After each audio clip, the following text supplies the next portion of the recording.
everybody. Welcome back to the treehouse. Hi. There's a kitten. Sorry. There's a kitten here. Wreaking havoc on the stream. I'll let him do what he wants. How's everybody doing today? Hi, welcome back to the treehouse. Oh my god, it's been a week. I am going to try to stream consistently on Wednesdays. I was not able to stream on the weekend this weekend, simply because life is crazy and I've been trying to rehome all the beautiful kittens that I've had living with me for a while. So, sorry. I am coming back to Twitch and I am finding a new schedule that works for me and has me having more balance in my life. So welcome back. Glad to have you. Mind the kitten for now. So I do want to do some cards for today. I am going to do a general message first, and then I'll go ahead and see if we can open the queue for anybody that maybe wants a reading. I also have a couple of people who are interested in energy sketches, and I missed them last time. So I would like to take some time to make sure I'm able to get those taken care of for them. So that's the plan for today. Hi, Scotland! Wow, it's been a while. Yes, it has. Hi, Emma. Welcome in. Hi, Riot. Oh, you're in a meeting. You just wanted to say hi. Thank you, Riot. I appreciate you. Hi, James. So this is what we're definitely going to be talking about today. So the title of the stream, I guess it's down here. It's relationships message. This is okay. So I think that this message today still rolls into the message that I did last week, which was about manifestation, and like we're all feeling like shit and confused and just like everything's chaos and we're just tired and we don't know what's happening and we're just done, honestly. I feel like this relationships message is kind of in line for quite a few of us with this, but I'll also do a general read. So like I said, we'll go ahead and try to bear with the kitten. If he gets too crazy, I'll make him get down, but he's okay for now. So I'm going to do the general message first, and then we'll talk about relationships. I want to do the general message first to see if some of the cards that I pull actually line up with this. So let's see if that's going to be something that we can... I want to know if the relationship message is going to come through this general message, because it would just be another confirmation. So I will go ahead and do a general message. I don't feel like... Essentially, I don't feel like much has changed a whole lot. We maybe are just feeling more settled, or maybe setteled's not even the right word, because settled could be triggering to some people. It could be, sometimes you don't feel settled, but you're just stopping. You're just allowing yourself to stop and be where you're at as much as possible. And that could also be like a settling kind of energy. So, even though you might not feel like you want to settle, you know what I mean? So let's see what comes through for our general message. See if any Matt's cards come out. You'd think after a week there would be some type of progression, but I do feel like a weekly energy check-in is at least good to do for now. Whoop.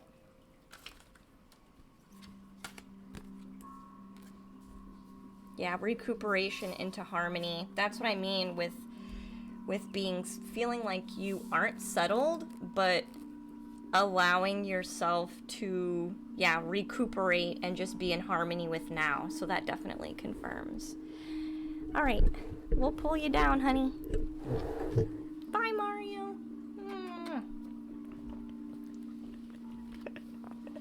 He's gonna get in the way.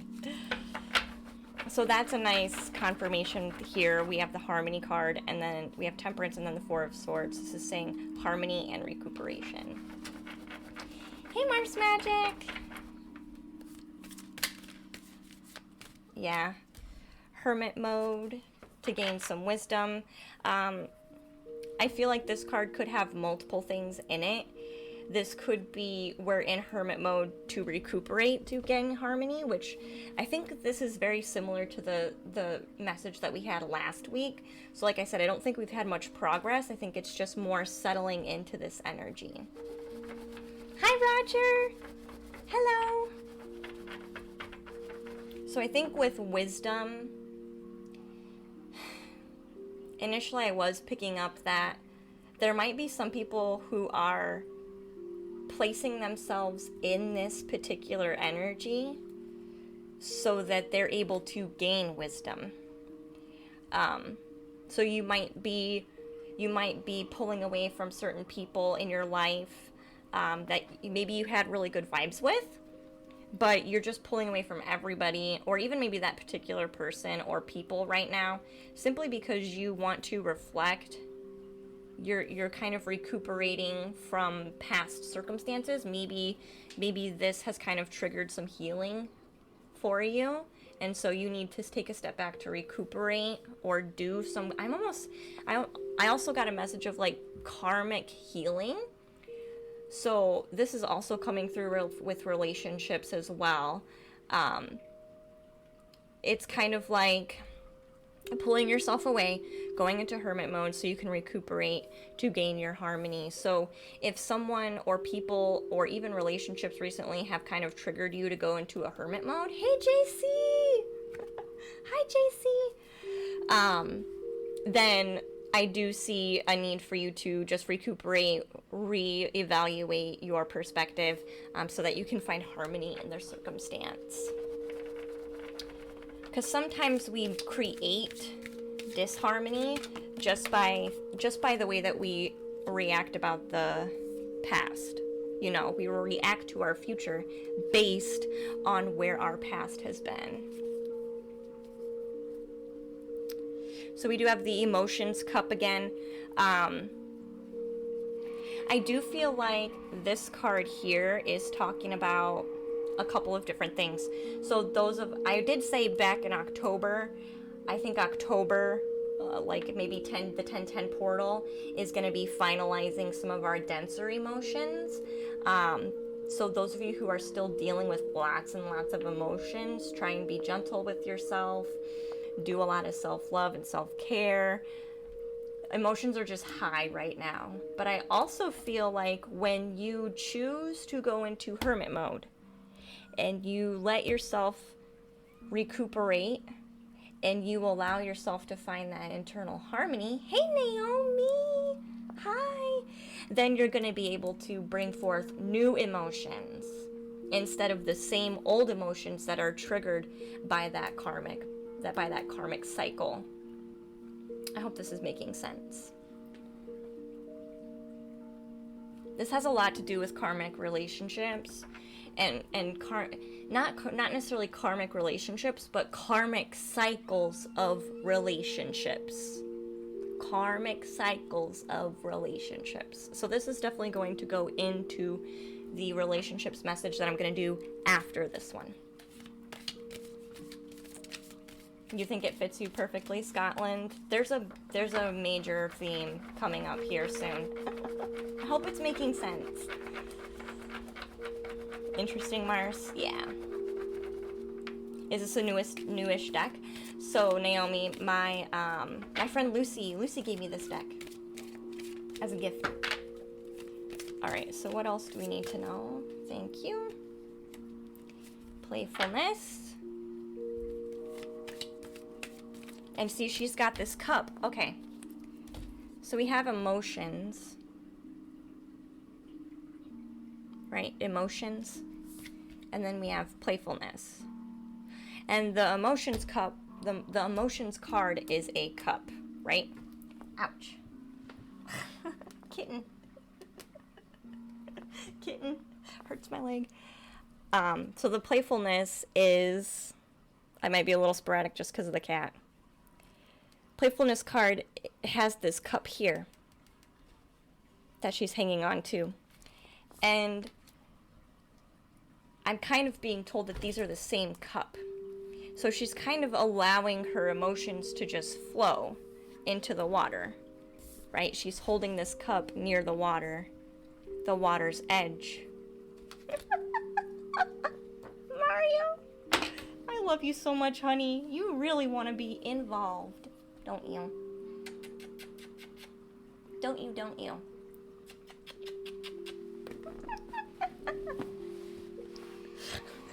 Maybe I can channel with the cat. He really wants my attention. He loves me so much. He does. Now he's gonna jump down. Bye. Sorry. Anyway, she's got the cup and she's letting it flow into the river, right? So she's not like holding the cup up to her chest. She's not drinking from the cup. It's actually like a passive stance with the cup. The cup being at her side, just laying there and letting the water flow through the cup, right? Or around the cup. I kind of feel like that message is basically saying, don't really go off of your emotions, your initial emotions right now. Do not go off of your initial emotions right now. Don't. Just don't. Just don't. However you're feeling about not just relationships, but basically anything right now. Don't do anything with that. Just be like this woman here and let those emotions just flow right by. We don't want to be manifesting or creating our reality based on our emotional triggers right now, which I'm being told specifically are in relation to our karmic cycles. So we really don't want to be manifesting based on our emotions at the moment. And that doesn't mean that our emotions are invalid, but there is some type of healing that we need to be working through right now in order to... How do I even say this?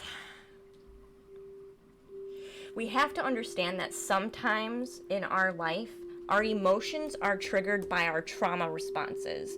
They're not actually triggered by our heart and our soul's wants. And I had put in the title today, I'm going to trigger people's egos, okay? I'm going to trigger people's egos, okay? So if you're emotional, then you need to find out why you're emotional. And this message is going to come in again later tonight when I'm going back through the relationship message in particular. So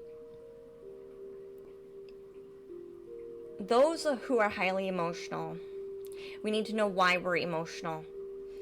Not just this thing made me emotional. What about that thing? Or what about that person? Or what about that circumstance? Or what in the core of that situation makes you emotional and makes you emotional, because you're responsible for your emotional being. You're responsible for your emotional being. So if something is emotionally affecting you in a negative way, it's your responsibility to figure out why that triggers you in a negative way, or why that triggers you to go into hermit mode, or why that triggers you to feel like you need to recuperate from people and situations all the time, or why maybe it seems like you don't have harmony in your relationships. And I feel like there's messages in here for me too, so thank you. Thank you. We need to figure out why we're emotional and work on healing that. So, the playfulness card is kind of saying, don't manifest through your emotions right now.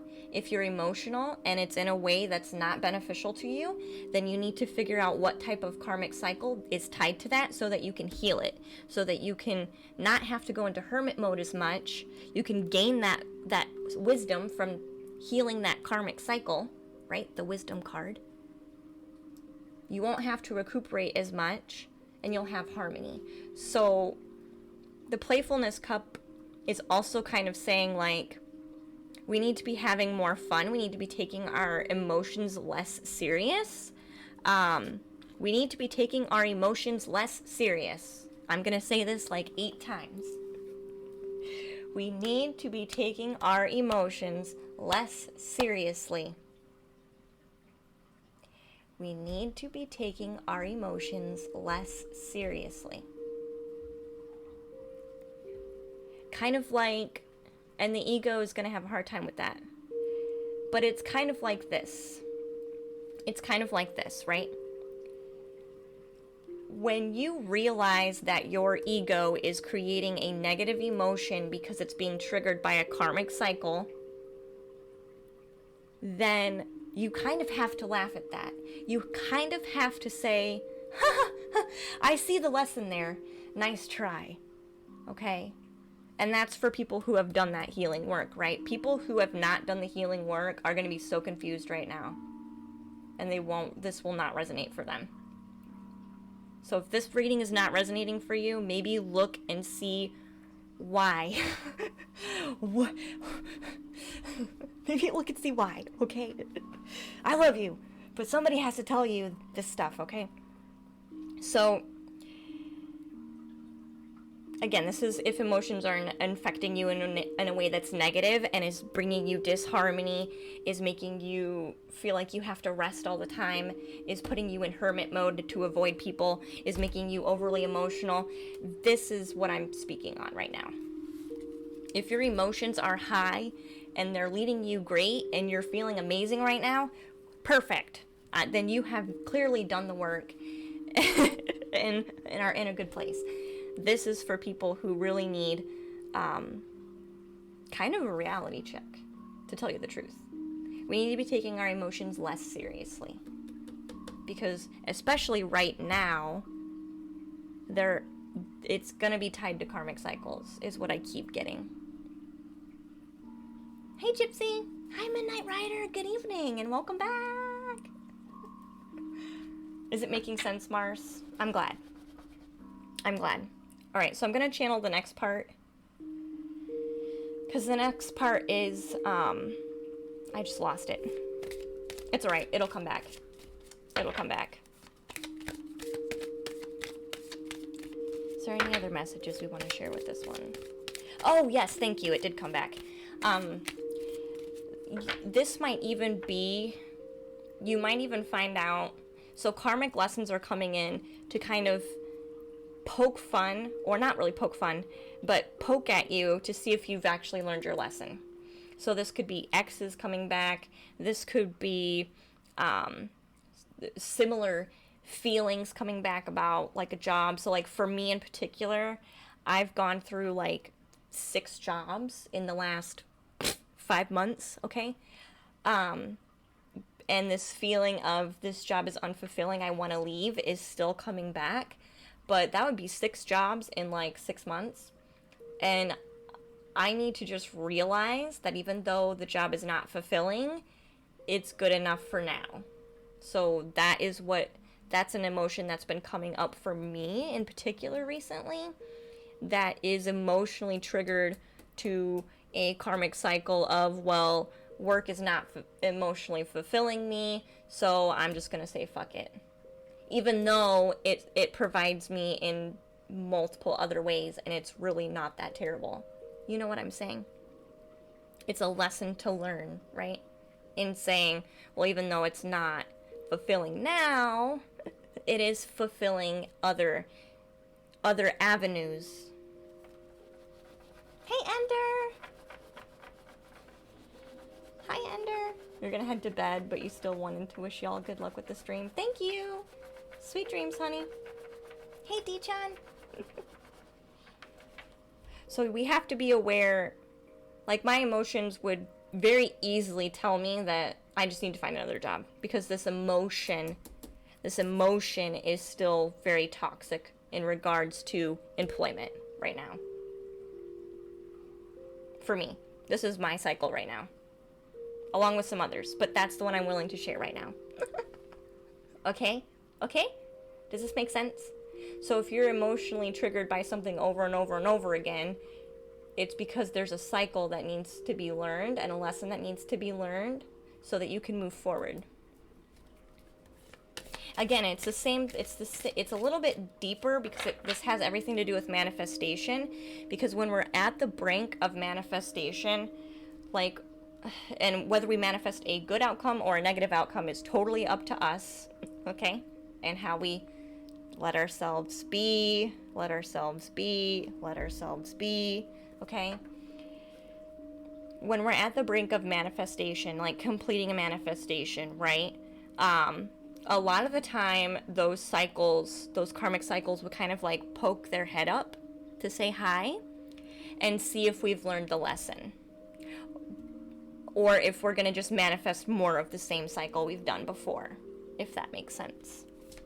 So this definitely still ties in.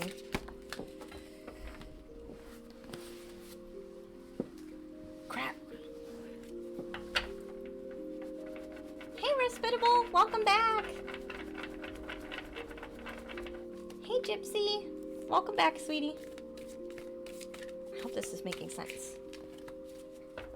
I feel like sometimes I talk so fast because the information is just coming out really quick.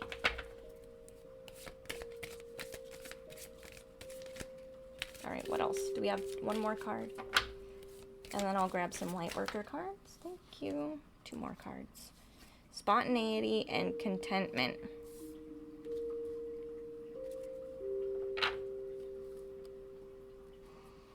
Spontaneity. Okay. So even though things may be feeling very stagnant, they may be feeling like we've been here before, everything's feeling very slow, very stagnant, very just samey. Like it could be like we're feeling like we're trying to push through manifestations and they're not really working, or they're not going as fast as we want them to. I feel like there's no way around that at the moment. Like, we can't make things go faster right now. So in order to kind of because the ego doesn't want to be stagnant. Like, on the soul level, you're okay with it because you're living in now. It's the ego that says stagnation is not good. Like, I need to be progressing. I need to be hitting those check marks. I need to be, whereas spirit is like, I'm here now. So it's fine. And these are the 2 energies that we need to find balance within them for. Hey, Walter. Welcome to the treehouse, hon. So spirit says, I'm content where I'm at. And ego says, I need things to be moving and happening. But there is a way for us to find balance with that. So we don't want to dismiss ego and kind of say, like, it's not, what it wants is not important, because it is, but we can find balance in being content now and also kind of feeling like we're getting somewhere. So this is saying with spontaneity, I kind of feel like it's okay and we should be doing small things that are kind of spontaneous to help us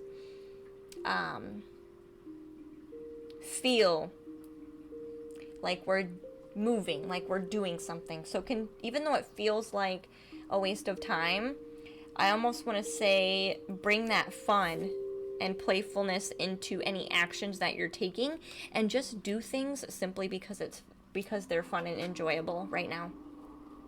Simply do things because they're fun and enjoyable right now. So if you're posting on, I don't know why this is coming in, but if you're posting on a social media trying to like gain a following, and like everything you're posting is just not going anywhere, and you're doing it out of a push energy, and you don't even like creating content on that platform, quit. You're just hurting yourself. Quit it. Post things that you enjoy posting. Post things that you enjoy posting. okay? Because we can't make anything move faster right now. So be content where everything is right now. Let yourself have some fun. Let's see what else is in here. This is kind of the same thing with relationships, honestly. Like, because sometimes we are afraid to be spontaneous with our relationships, or we're afraid to, like, we might be vibing with someone really well, but we're afraid to, like, just, I don't know, take another step forward, or, like, we're afraid to, like, really get more involved in it. And I think it's time for the relationship message, honestly. So I'm gonna put these cards away. So, because this is basically what I've been channeling for the last, like, 30 minutes before stream. Hi, Killer! So the only thing that I could... Let me see if I can do the video really quick. I don't think I can, though. I think someone else has asked me. Camera control. No, I can't flip it. Sorry.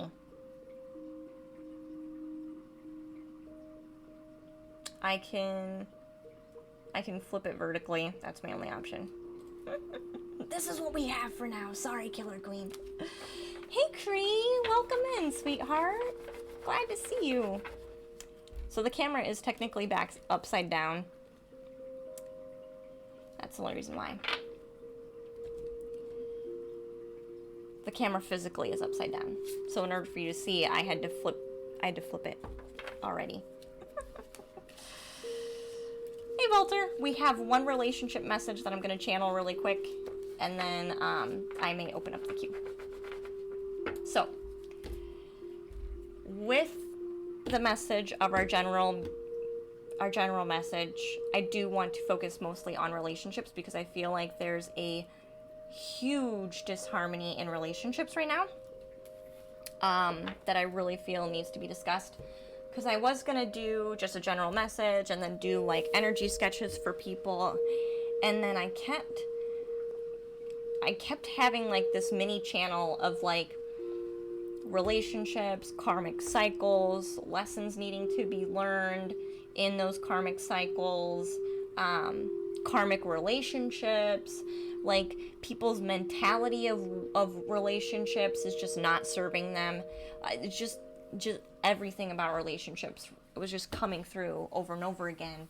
So I really wanted to talk about this. So first thing first, with trying to find, I guess, harmony in relationships, I'm gonna just draw cards and see if this helps me know where to start. Where do we want to start?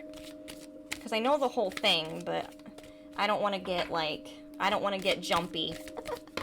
I don't want to get jumpy. Okay, thank you. Okay. All right, yes, thank you. So this is the defense card. So Spirit is basically saying talk about people's defenses that they're using in their relationships. Hey, Productive. Welcome to the treehouse. So defenses. So in regards to karmic cycles, right? A lot of us have different types of defense that we're using to protect us from relationships, right? And that can be romantic relationships, that can be friend relationships, that can be soul family relationships. Okay, that can be hi. That can be I feel like some of you are like, "Oh shit," when I did that. It can be any type of relationship, right? That we have these programs, thank you. We have these programs in our mind, in our subconscious, in our energy system, in our systems that are just not serving us. And so I think that really needs to be discussed today. So when it comes to defenses, we have to realize that we are only defending ourselves from the past. We are only defending ourselves from the past. Because who can know what is going to happen now?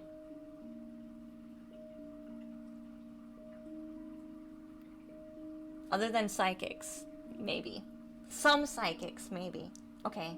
For the most part, most people have no idea what the outcomes of now are going to be.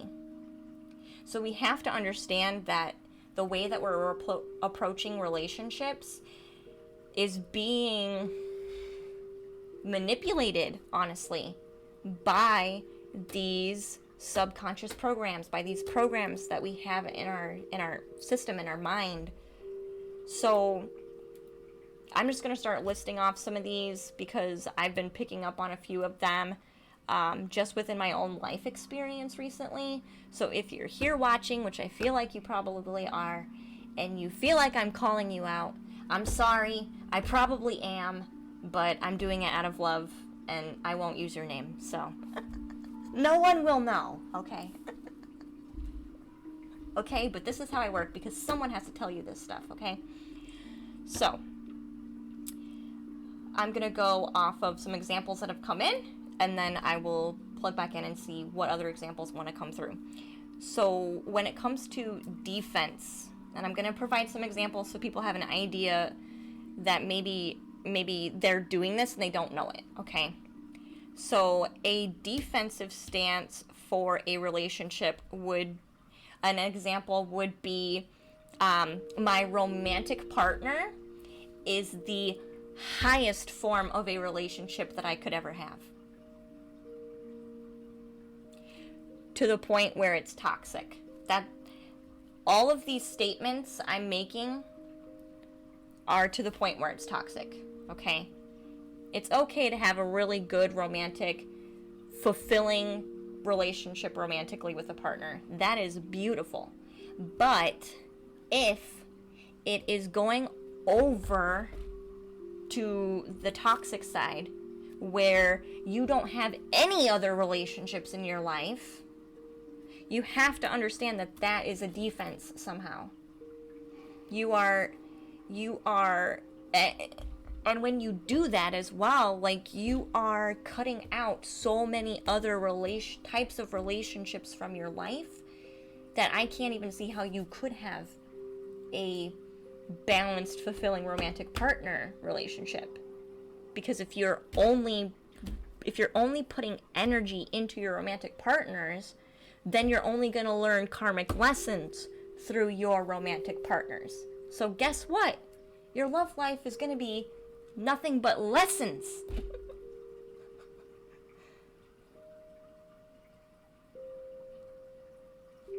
Do you guys hear what I'm saying? There's so many of us that are just so focused on the romantic relationship that we don't grow other relationships in our lives. So then we don't know how to even have any type of relationship. But we want one really great romantic relationship. It doesn't work like that. It doesn't work like that. It doesn't work like that. So and this is where the lesson comes in. So if you have a harsh, not really harsh, but a strong tie to a romantic partner being the pinnacle and the goal of your relationships, that you have no other types of relationships other than that, you're doing yourself a disservice. You're doing yourself a disservice, because who's going to have to do all of that relationship, like, healing, all of that relationship, like, discovery and lessons? Who's going to have to do that? Your romantic partner is. And that's not fair to them. And that's not fair to you. Because then it's going to hurt. It's going to hurt.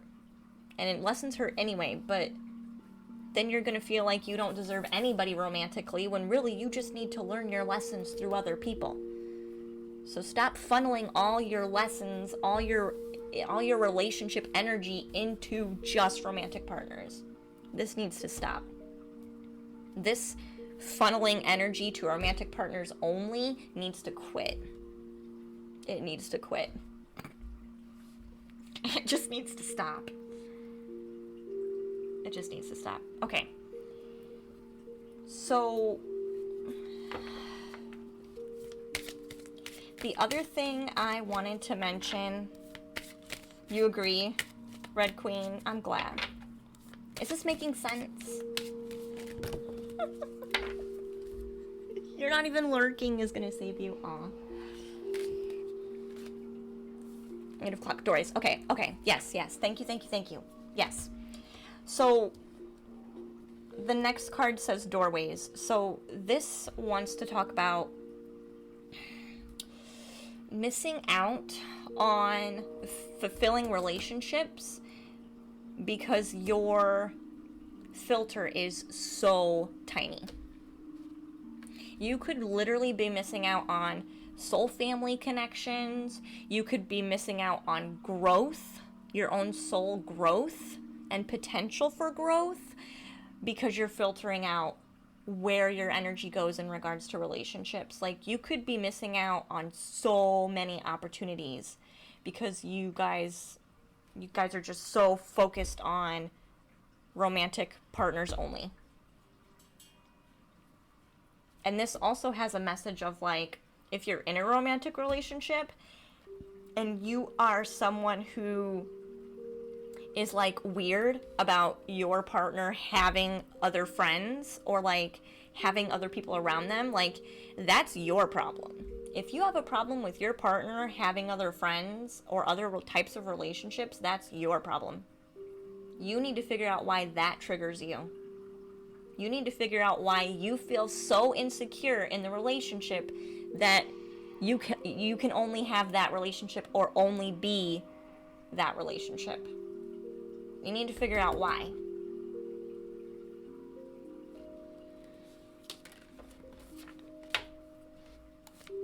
And honestly, if my partner said, I want to hang out with my friends and I want to do this without you, I'd be like, congrats. Have fun. Have fun. Right?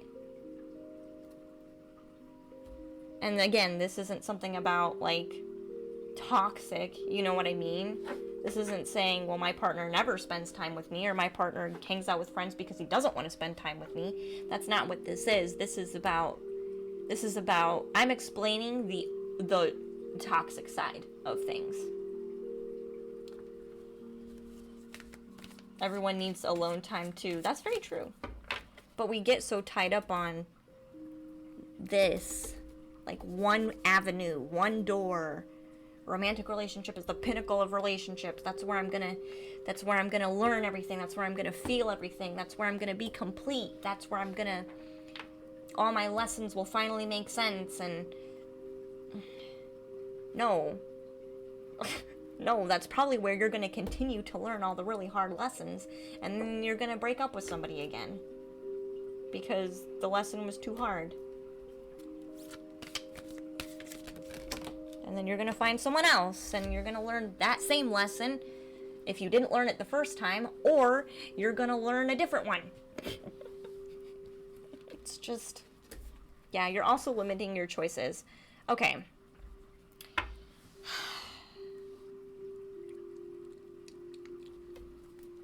There's a lot of cups here. So I feel like a lot of people are putting their emotional value into romantic partnerships exclusively. It's almost like, and not everybody, but it's almost like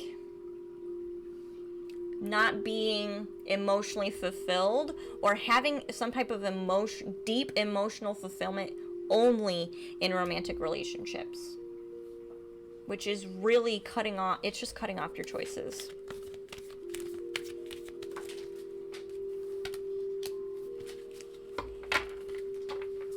Okay, so I feel like there's definitely a lot of us in particular that are currently in disharmony with their relationships, disharmony with their relationships with friends, disharmony with their relationships with their partners, disharmony in relationships with their family. There's a lot of disharmony going on, and I feel like we aren't being emotionally vulnerable with really anybody right now. Like, maybe we need to, because we've had betrayal of trust in the past when we've done that. And we all need a space for this emotional vulnerability, but a lot of us are thinking, I just need this partner to show up already so I can, like, have this emotional need met. What? But they won't do that with a soul family person. They won't do that with a friend. They won't open up with a family member. You're cutting off all your choices. You're literally cutting off all your current choices to have that fulfillment already taken care of for you. This is exactly the kind of situation I was in when I was married. Just saying. Just saying. And I was guilty of it too. Emotional fulfillment was in my partner. My husband at the time, right? Hey, babies! Hi, crazy bro! Is this why you're single, Walter? Hey, that's alright. Is it too adult for you, being married? What? Yes, I was married.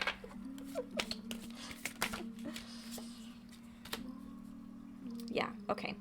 Alright. So,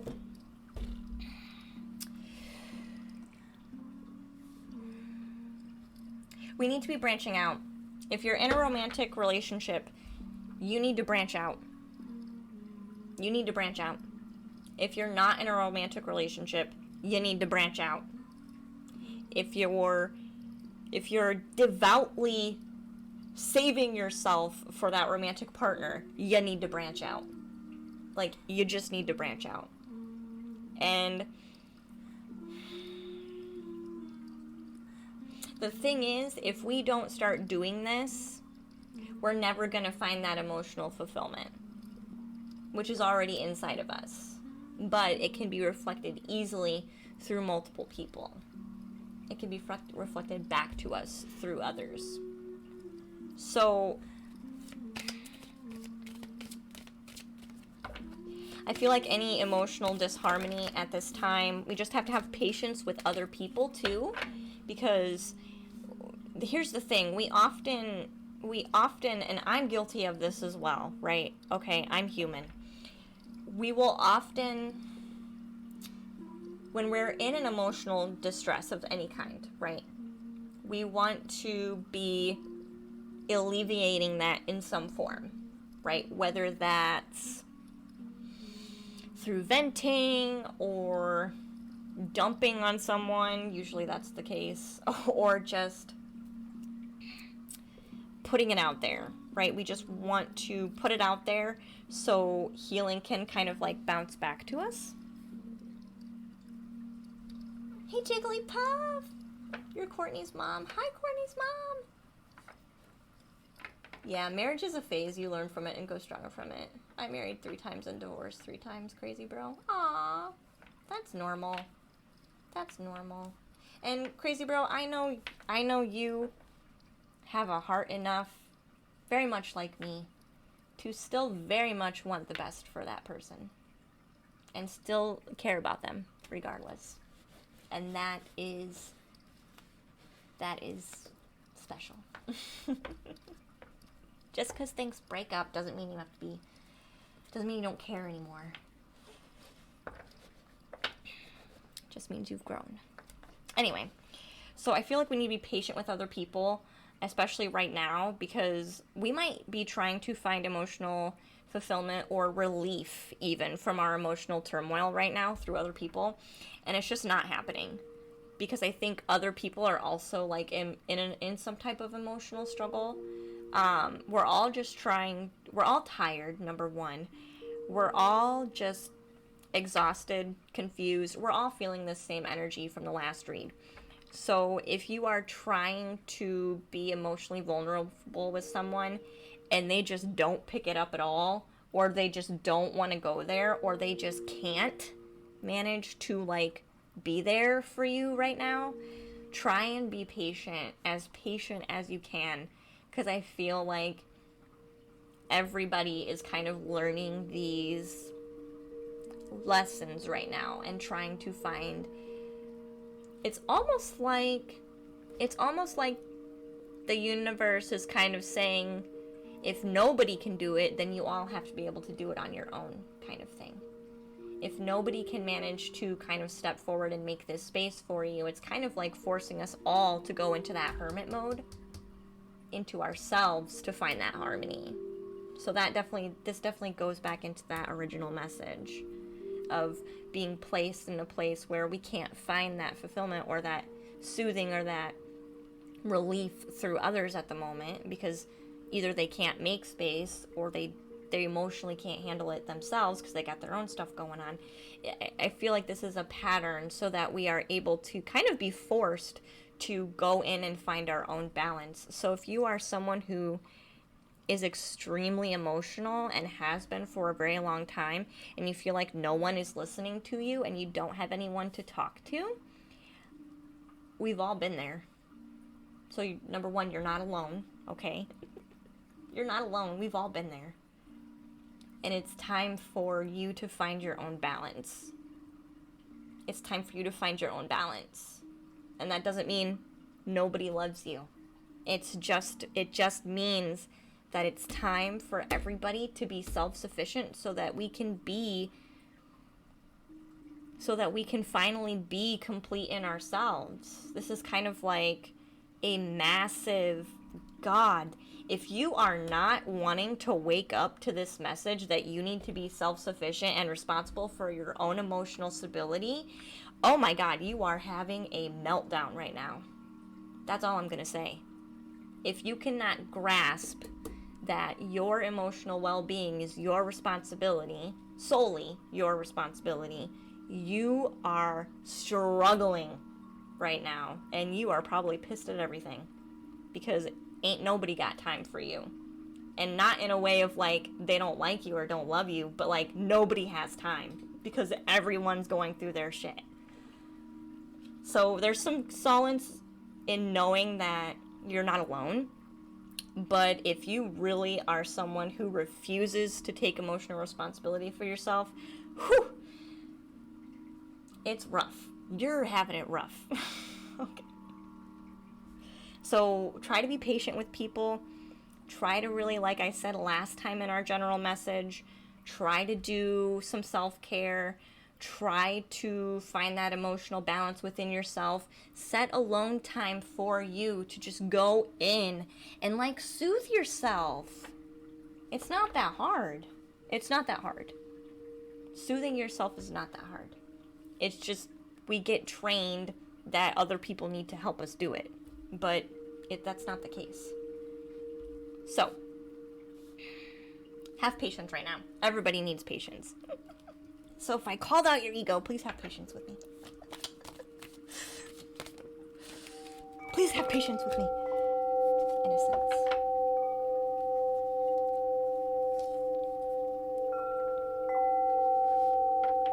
Yeah, Jigglypuff, it's hard to grasp your emotions. My fiance walked out on me 3 months ago without giving me a reason why. It destroyed me and I have grieved, and now you're at the anger stage. I totally understand that, Jigglypuff. Hey Dreamer, welcome to the Treehouse, hon. Thank you for the follow.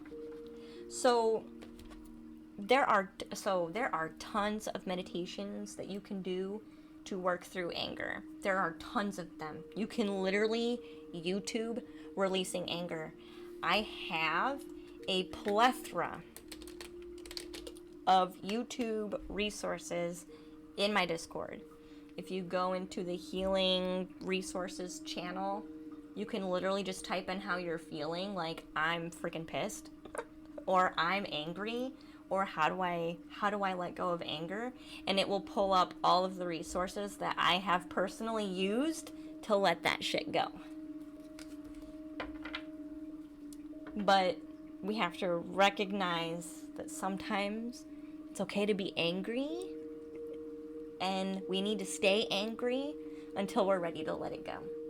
We can't rush things. We can't rush things. Effin' and Jeffin'. Yeah. So our 6th card we have here is Innocence.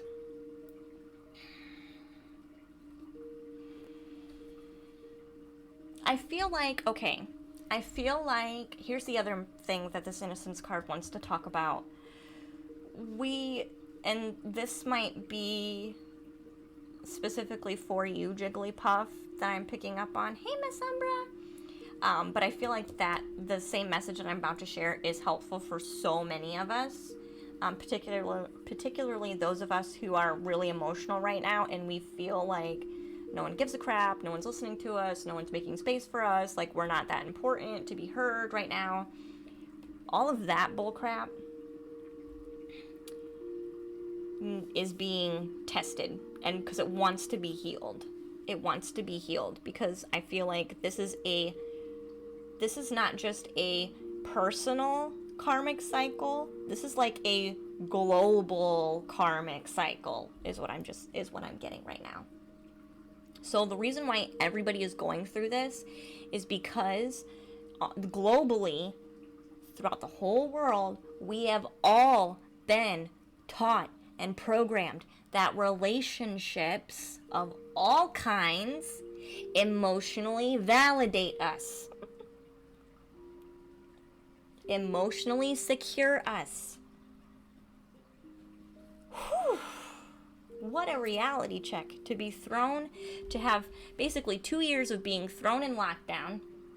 Ain't nobody can meet anybody or see anybody or congregate together, right? And then when we do, we're all feeling so emotionally drained that we can't make space for each other. How ironic. I mean, we just have to think about this for a minute.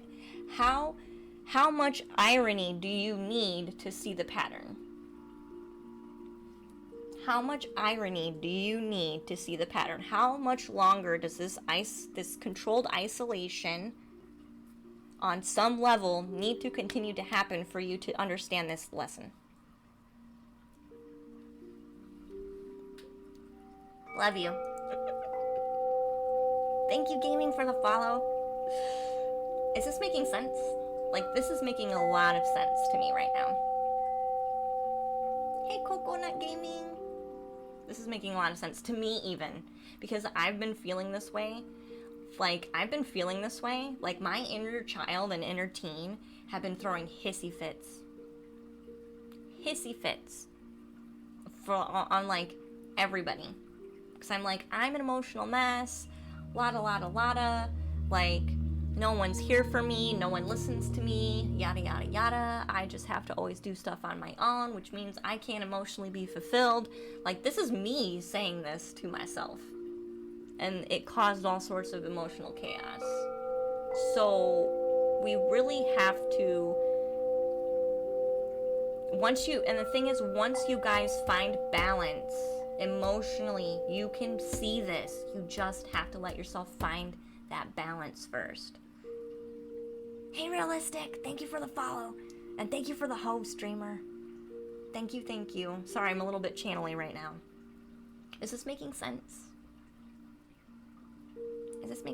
So again, for those of you who just popped in, if you are emotional as fuck, and you are also triggered as fuck, because no one is able to be there for you and listen to you and like help you work through your emotions and like be a shoulder to cry on, and like you just feel emotionally unfulfilled in all of your relationships right now,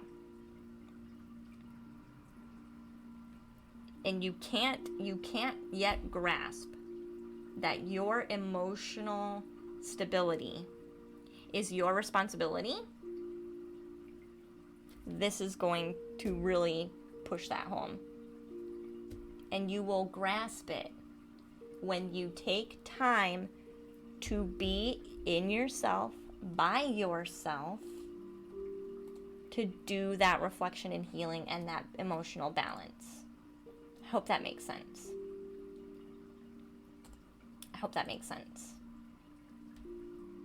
So if it doesn't make sense for you, take time to yourself, do that emotional reflection, do the self-care, self-care, self-care, self-love, right?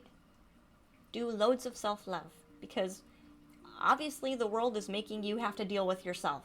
So you might as well do the self-love. If life seems to be pushing you into a corner where you are in that hermit mode that I talked about earlier, if life's pushing you into a corner and making you be by yourself and deal with yourself by yourself, then you better gosh darn start working on your self-love. That is the only way you will feel better. That is the only way you will feel better.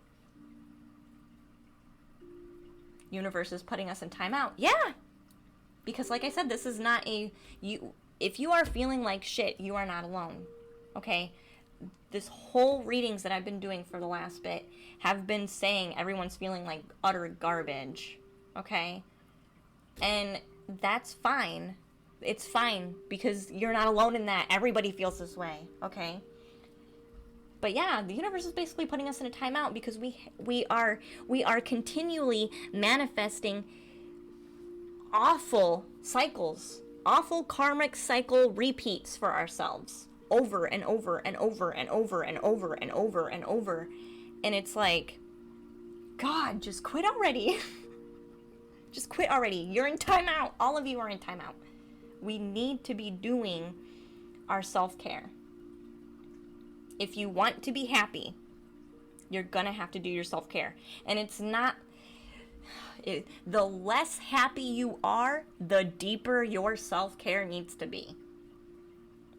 Just totally 100% straight. If you are a cesspool of depression and anger and frustration, then your self-care needs to be deep. You need to go in there. You have a lot to reprogram. You gotta be doing the work, because it will not get better if you don't. It just won't. You'll just repeat until you've learned it. There's no other way I can specify that. You have to do it. You have to. It's for your own good. It's for your best good. It's not just to make you better for a while. That's not what this is. The self-care is not there to make you better for a minute, or better for 10 minutes, or better for a day, or better for an hour. Consistency in your self-care makes you better for life.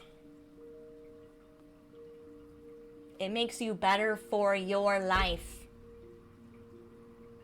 Why wouldn't you want to invest in you? Why? No one else can do it. No one else has time to do it. You're gonna have to do it for yourself, because your self-love needs to be for you. The highest form of love is not in a romantic partnership or in another relationship with someone else. It's with you. You're emotionally unfulfilled because you don't love you. And the universe is making us go into hermit mode, and has been for a long time, because we need to do this, because it is actually going to be what fulfills us the most. It's not just a band-aid. It's not just something somebody says to make you feel better in a moment. This is not me passively saying, just love yourself. It'll be okay. This is not that. This is the real deal. It really does change things for the better. It does.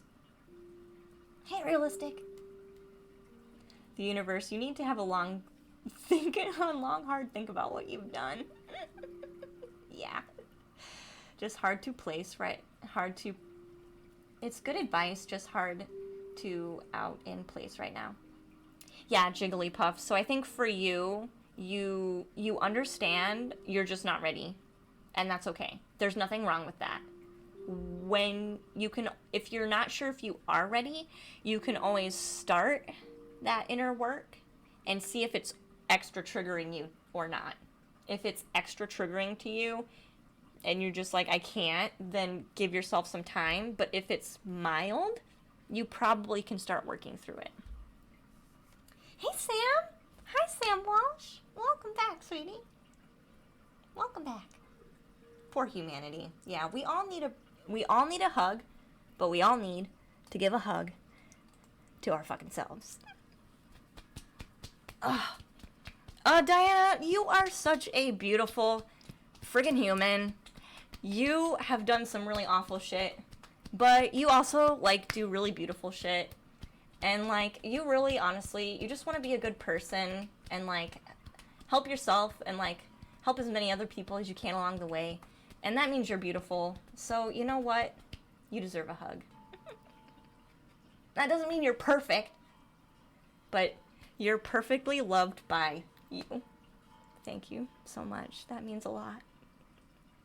That means a lot. Everybody needs to be giving themselves a hug right now.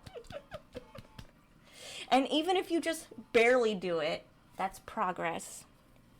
You don't have to force a smile and, like, fake it. But genuinely just give yourself a fucking hug. Even if it's like, you can be mad and still give yourself a hug, okay? You don't have to be smiling ear to ear to give yourself a hug. You can be pissed off and still give yourself a hug. You can be sad and still give yourself a hug. No one's asking you to fake what you feel. No one's asking you to change how you feel to give yourself a hug. Give yourself a hug right now. Do it. I don't care if you're mad. I don't care if you're depressed. I don't care if you feel ignored right now. I don't care. Give yourself a hug. In that while you're still feeling that. Because you deserve a hug regardless of how you feel. Self-care level just triggered me. Oh my fucking god. Realistic, it's okay. Like, I get it. Like, okay, here's the truth. Here's the truth. I get it, okay? You can hear with your ears, love yourself, love yourself. Just love yourself. Just love your damn self. Love yourself. Just love yourself. Like, 1,000,000 times. You can literally hear it 1,000,000 times and think that you understand and think that you're doing it until you actually start doing it. Until, regardless of how you feel right now, you listen to goddamn Lady Lunastar and you give yourself a hug.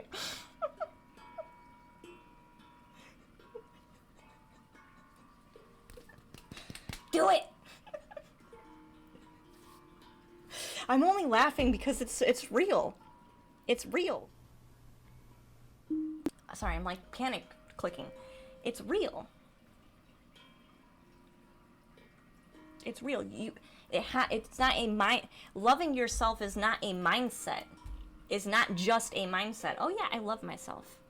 Of course I do. Why wouldn't I? Why wouldn't someone love themselves? Why wouldn't someone not love themselves? Loving yourself is not only a mindset. What actions do you take? What space do you make for yourself in listening to your emotions? And not in a negative way, but in a parental way. It's like parenting ourselves. Loving your damn self is parenting yourself. So if you had a child that came up and said, "Mom, I failed this test, I'm an idiot," a good parent would say, "You're not an idiot. What can you do next time to improve? I'm sure you'll do better next time then." That's what a parent, but we're not parenting ourselves. We're not parenting ourselves. We're just not parenting ourselves. We have that love and compassion and understanding for ourselves as much as possible, but we're not parenting ourselves. And those things go hand in hand. Those things go hand in hand. You're supposed to say, "You sure are." Oh my gosh, Metalunar. Hi, Luna, hi. Lunar, hi, Lunatic, hi, honey. Do you believe you can love yourself too much that you think you are more worthy than others? I think ego can do that. I definitely think ego can put you in that place, yeah. But that's from self-defense. That's from self-defense. That's the self-defense thing. Hey, Barnsey! Welcome back, sweetheart. Hi. We're doing good. We're talking about loving ourselves. So, really, in regards to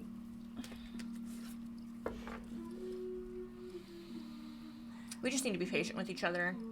We just need to be patient with each other. You forgot what loving yourself really felt like, especially trying to do it at a dark point. Exactly. That's the thing. So when life is at its darkest, when life is at its darkest, oh my God. And the death card comes out. So when life is at its darkest and there seems to be no light at the end of the tunnel, you're just like so freaking just tired and depressed and sad and angry and just you don't see any good coming anywhere. And you're like, well, all this self-care, all this spiritual practice I've been doing, all of this mindset work I've been doing, all of this self-love I've been doing, this shit still happens. Yeah. Because you're the one who's supposed to burn that all down and turn it around. You're supposed to be reborn from that. It's kind of like the testing ground, right? It's kind of the testing ground. Can you love yourself anyway? Through not just the good times and the times that are okay and through the bumps in the road that kind of like threw you through a wall. Can you still love yourself when shit goes wrong? Can you still love yourself when everything you have ever wanted burns to the ground? Can you still manage to love yourself and do that self-care and regardless of what's happening in life around you? Because if the answer is no, then you're always at the mercy of life. You're always a victim then of what's occurring outside of you. If you can't do your self-love and you can't pull yourself up during these times, then you're always going to be up and down. Right? Always. It's always going to be a lesson because you're not learning that this time is when you really hit hard on the self-love. You hit the self-love extra during this time. Extra.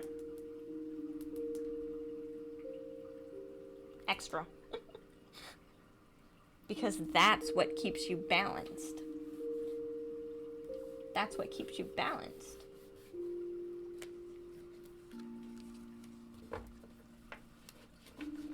Yeah, true. Just wanted your view. Yeah. I think it's the ego, babies.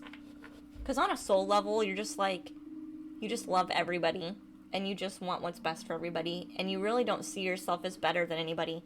It's the ego who, like, jumps in and, like, wants to have something to say. But that's where the patience card comes in, too. Because sometimes... So ego's not very patient, right? Ego will see someone who's, like... Let's just say someone's, like, being rude. Right? Ego will say, well, they're just a terrible person. But on a deeper level, you know, on a soul level, we just see that person's struggling, or we just see that person hasn't learned how their behaviors affect themselves and affect others. you know, they have some lesson that they're trying to learn, or like that has nothing to do with me and everything to do with them. You know what I'm saying? Whereas ego will kind of just pop off and put very defined things.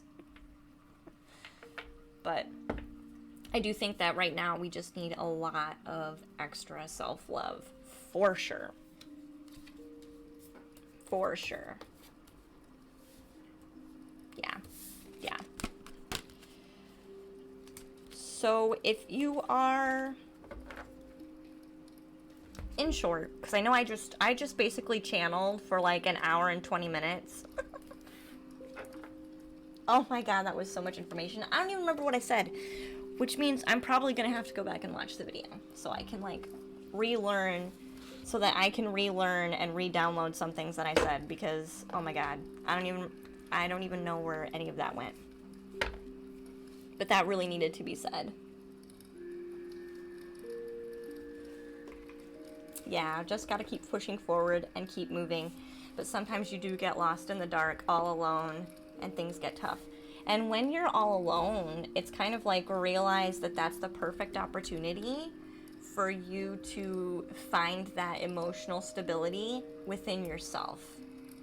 Because once you have that emotional stability within you, other people become an enhancement to your life instead of a need. Other people become an enhancement to your life instead of a need. So then when they end up coming and going from your life, you're not, that need isn't there. You might still be upset, you might still be hurt, you might still be sad to see them go. But that anger, that frustration, that resentment, that emotionally unfulfilled, like they were meant to fulfill my emotions and now they aren't. And they even promised that they would. I need them to do that. Now I'm not complete because I can't have that fulfillment now. Those are the kind of things that need to go. You don't need that. You allow people more freedom to tell you the truth. Genuine love provides freedom.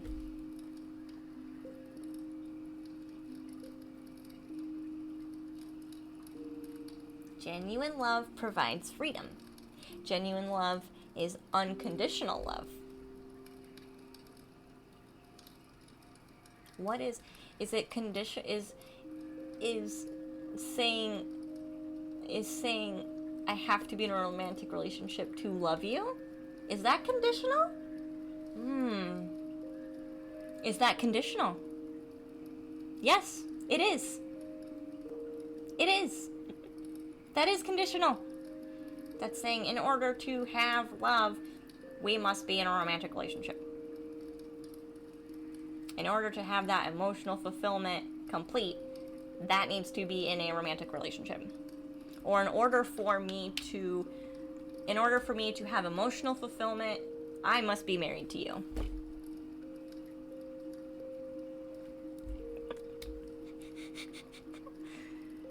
Do you see how like this is like not conditional? I mean, it's not unconditional at all, and we wonder why people say that they love us, but then we know we know what unconditional love is, right? We know it. And we know that this is the love that we all want and we all deserve and we all want to obtain, right? We all have this in us. We know what it is and we know what the goal is and we all understand it, right? And we all know it's the best love that there is, right?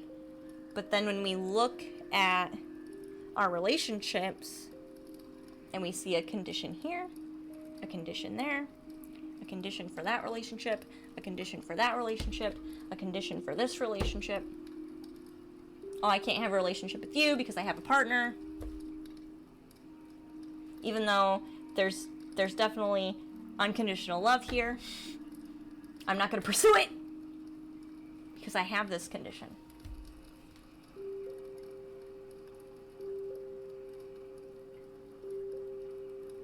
And then it's like, then we look around and we're like, I really want unconditional love.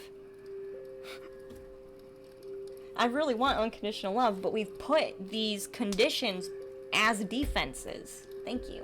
That defense card that I drew. We put those conditions, the conditions are our defenses. So again, if you have a condition, you need to figure out why it's there. And if it's there to protect you, do you actually need protection now? Or are you protecting yourself from something that already happened once before? This is, I feel like this is going to be a, God, there's so much confusion. I'm confusing so many people right now, I feel. But I feel like a lot of us are like, yes, I get it. But like the mind is like having a hard time, like seeing how that works. Like, how does that work? How can that work? How can that work? How is that safe? How, you know what I'm saying? So it is safe. It is safe because honestly, like, especially if you're here in this stream and you do your work and you've done that emotional healing, that emotional security within yourself, it doesn't matter how anyone else behaves. You're gonna be good, which means you won't need conditions on that relationship. You won't, because you're not expecting them to be any particular way. You're just expecting to love and be loved in whatever form that happens to be in.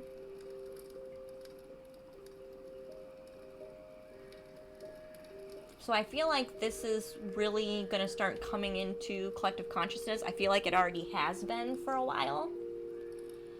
And I want to just talk about and mention a statement that I know has been coming up for me a lot recently. And I know this is particularly true in the Twin Flame Collective, is love equals freedom. Love equals freedom. Because freedom doesn't have boundaries. It doesn't have boundaries because boundaries aren't needed. Boundaries aren't needed. Some people are going to struggle. What if your boundary was actually preventing love? What if your boundary was perceived by everybody else, and so therefore they are reacting to your boundary in the way that you anticipated them to, because your boundary is there? If you just took away the boundary and you just friggin' loved for the sake of loving,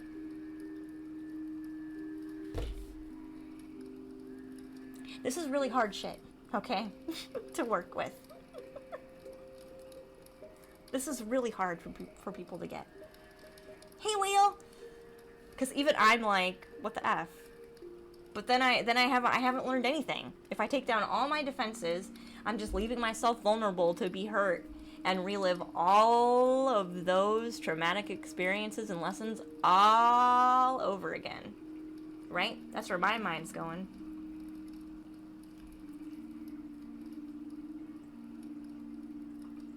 This at its core, boundaries at its core, is manifesting people and their reactions. It's like those experiments where the scientists are like looking at the matter and then it behaves differently, and then they don't look at it and it behaves differently. We need to be really careful with our intentions. We need to just be really careful with our intentions. If our intentions are strictly just to like protect ourselves and like not create, it's really a fear mentality. We really need to be taking a look at why we are living and behaving and choosing the boundaries that we're choosing. Is it out of fear or is it out of love? Is it out of fear? Or is it out of love? And it can be kind of a mix of both. But then you're going to get mixed results. So this is just a lot to take in, honestly.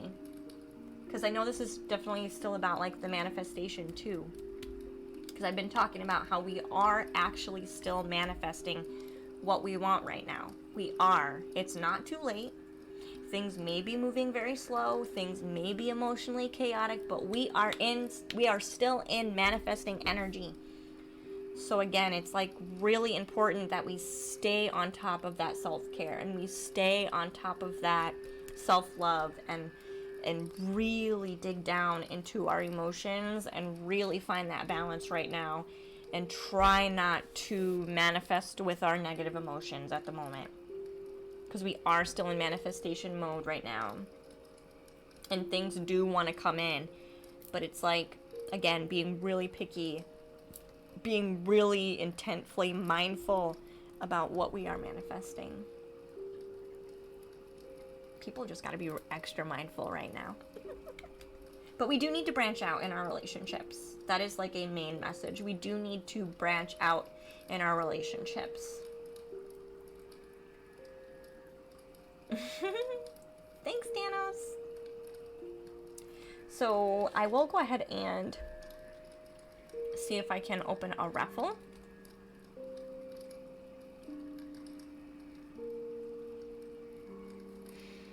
Do they still do raffles? I don't even remember anymore. Cloudbot. Oh, maybe they don't. Maybe they don't.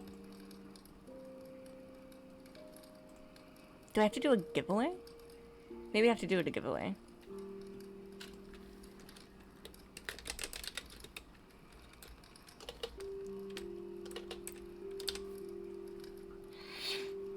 Wow. Okay, I will open up the queue because we have a little while before I'm ready to go. But that one was a major one. It's just, we're just too focused on like emotional fulfillment with relationships. And that doesn't mean that relationships can't be emotionally fulfilling, but we're forcing us to learn a lot of karmic cycles through relationships when really, particularly romantic ones, when really we can just learn it through ourselves. But the universe is a reflection of you, so you're gonna learn through other people anyway, but sometimes we make it way too hard on ourselves.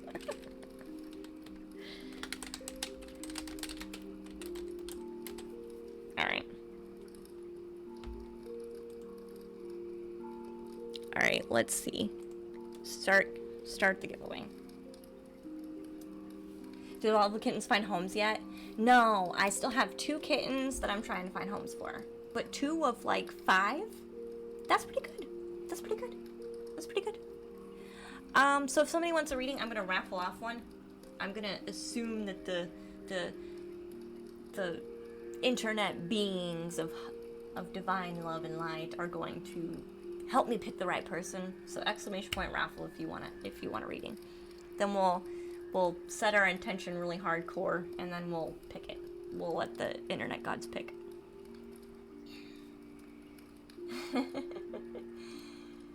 So yes, I have 2 kittens. They're both male.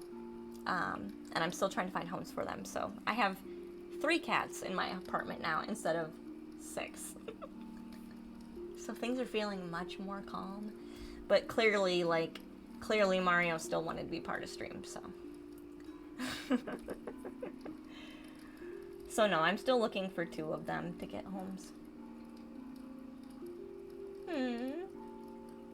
Okay, maybe a little. Pro tip, getting 6 cats does not count as branching out in your relationships. Thank you, Roger. No, it does not. It does not. It does not. You've actually never tried one before? Let's have a go. Okay, Cree, yeah. You missed the cat on stream. Yeah, he tried to come back, but I think he's taking a nap now. He knows I'm busy. I might keep one of the kittens, so I might only have one kitten to rehome, because Mario loves me so much, and I can't. I don't know if I can let him go. I think he would be devastated. He always wants to be on top of me. How do I get out of the raffle? Exclamation point leave? I don't know. If you want to be in the raffle and you want a reading, exclamation point raffle will get you in.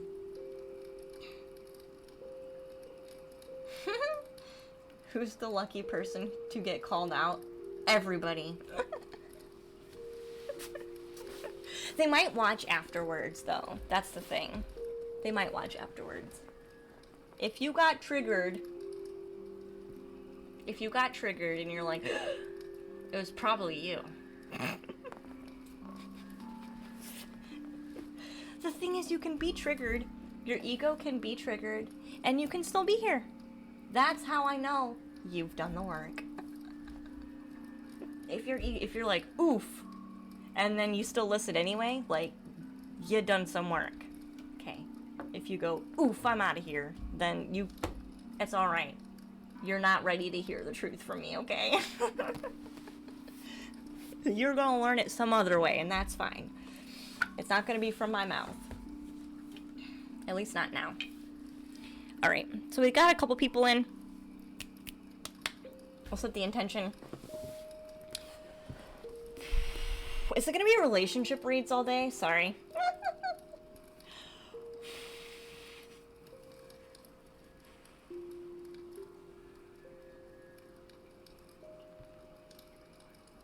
Alright, we're gonna set the intention that the right person is going to be drawn for the raffle, for the reading.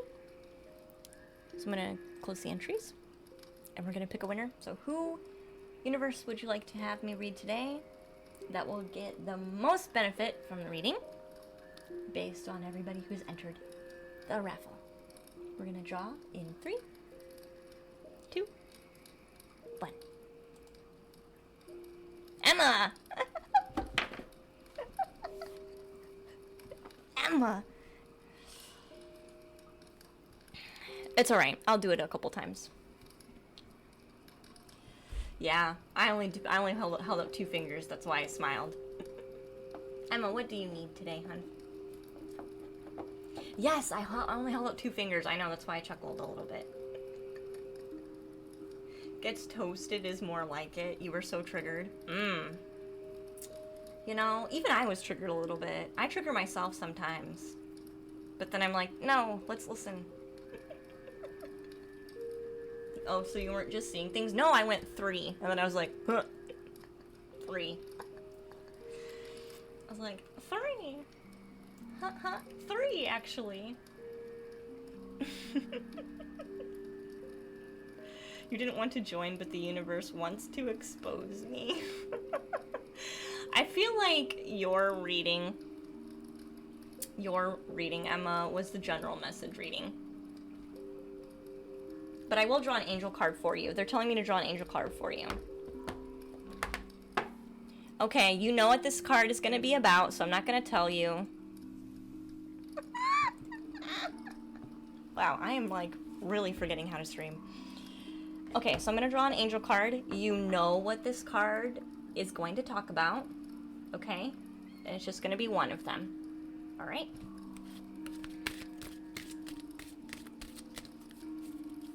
They're telling me to draw an angel card. Woo! Hold on. I dropped so many. So I did get this new deck. This Angel Answers Oracle. Wow. They're pretty nice. Yeah, just one. It'll be just one. So which card do we want to get for Emma? Emma needs a very, like, just clear, simple answer. Emma just needs a clear, simple answer.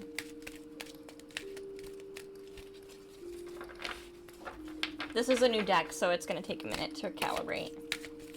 I've used it a couple times, but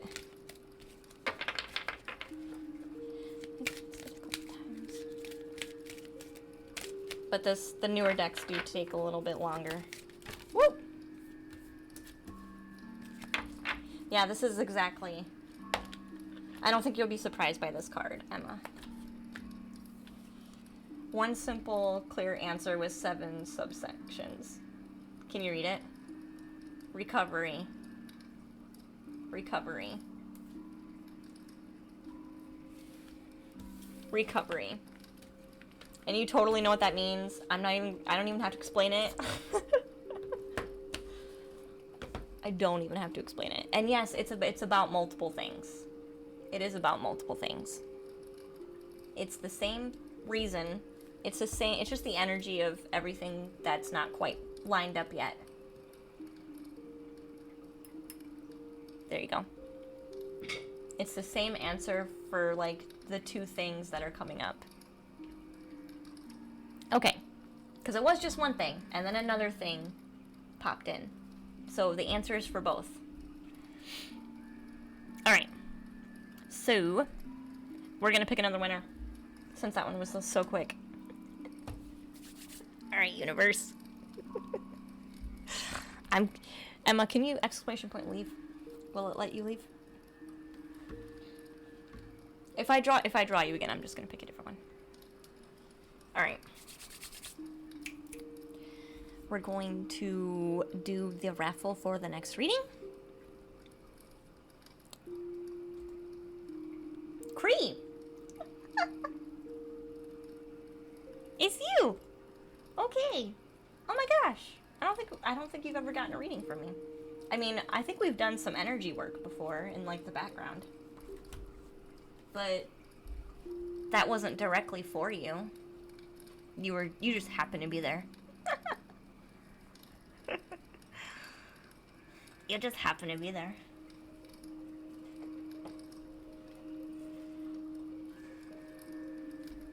Yeah, you've been around for some of those, yeah.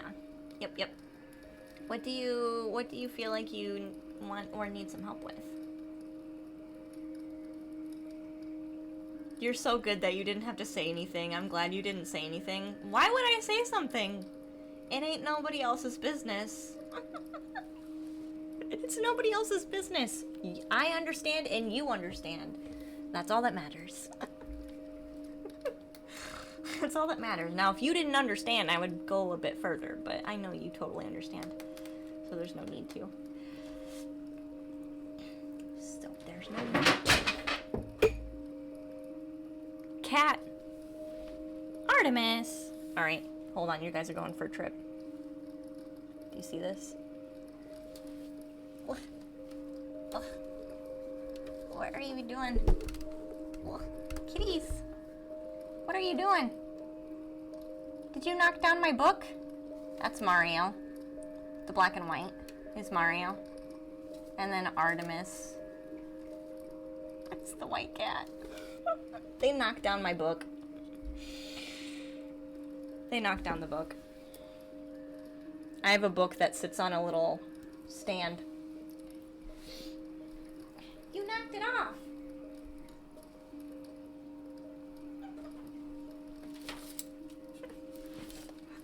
I have a book. My stand. They knocked it down. It's alright. You're not in trouble. You, like, never get in trouble. You, like, never get in trouble. It's me, Mario. I call him Baby Mario. It's a tank ball. I call him Baby Mario. It's so cute. Because he is a baby. He is Baby Mario. Room tour when? Actually, that'd be kind of cool. That would be kind of cool. I mean, I'm painting right here. Cree, give me your question still, if you have one. I got all my stuff up here. My kitchen is behind the tapestry. My art is on all the walls. So, like, I do private sessions in person now, and that's where we sit. Or I let them sit on the couch, wherever they're comfortable. So that's my little table where I do in-person sessions. Then I have my little shop right here. And I have my hammock and my table and chairs on my balcony. And then there's the couch, the floral wooden couch from the 60s right here.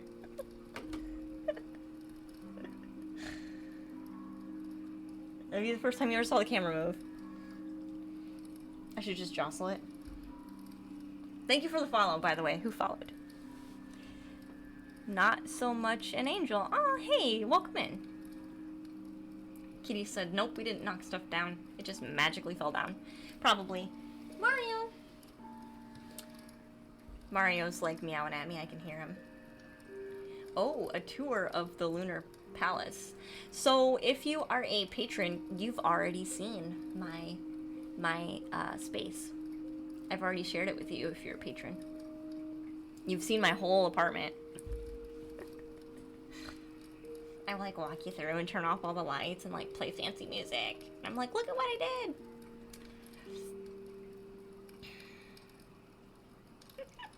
Mario must have thought there was a mushroom in there. He probably did, sassafras. Makes me want to play Yoshi's Island. Nice. You're not sure, Cream? You're thinking of applying for a promotion at work, but undecided at the moment if that would work. We can check. It's a Thoth deck. Me and the Thoth deck, like, we love career questions. That's like the Thoth deck and me do really well with career. I don't know why. With fancy music. I always have fancy music playing. So I have, I'm gonna reset the deck here. So any cards that jump out are not for you. Until I'm done resetting it. Whoops. Are not for you, but the work card is gonna jump out just for shits and giggles.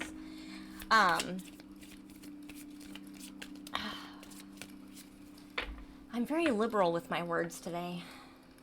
My throat chakra is very just like, say whatever, it doesn't matter.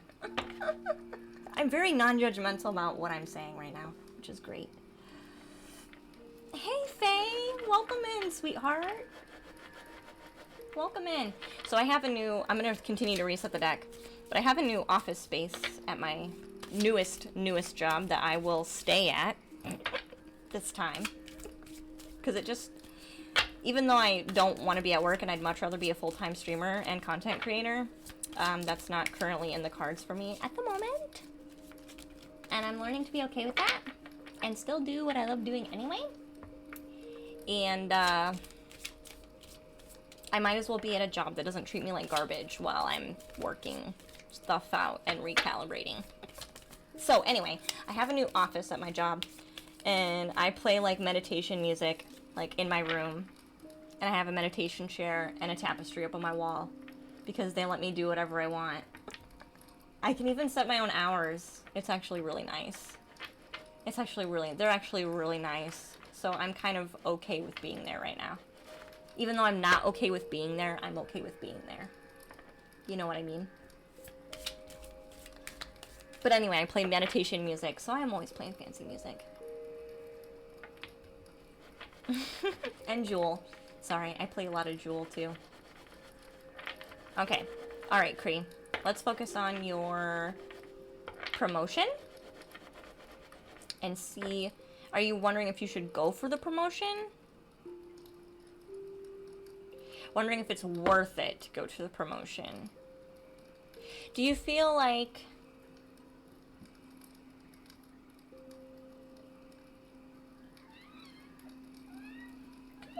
Mario, what's up, honey? Sorry, he's meowing. If you can hear him, he's meowing. There's like some type of aggression in the energy. I'm trying to figure out whose it is. Or maybe you're wondering if applying will cause aggression. Wondering if it's worth it. And you could maybe piss some people off. If you do.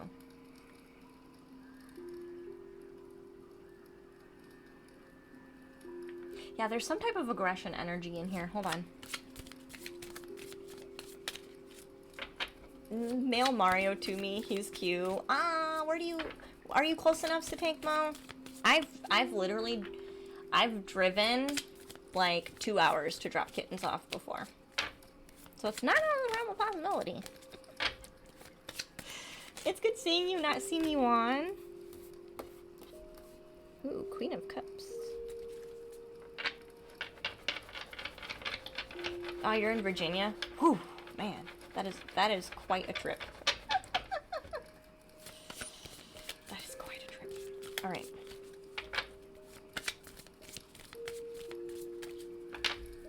Ooh.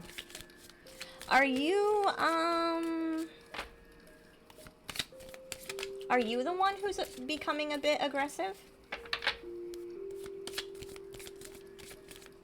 Not really aggressive, like irritable. Irritable. Like irritable. Which can come across as aggression because we're irritable, which is a bit aggressive. Outwardly aggressive.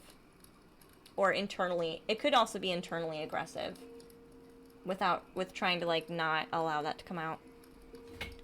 There's something to do with irritable and aggression that's coming out. And it's like reflective. So this is the Queen of Cups, but I always read this as above, so below, as within, so without, because it's a reflective image. So I think that this aggressiveness is like bouncing around. And I think that's what's making it so... I think that's what's making you like not sure. You know what I mean?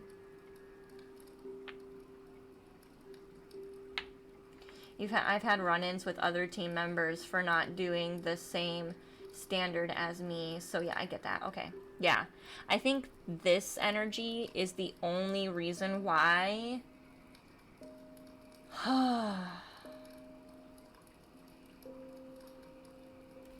Interesting. I think that energy is one that's in the way. That energy is one that's in the way.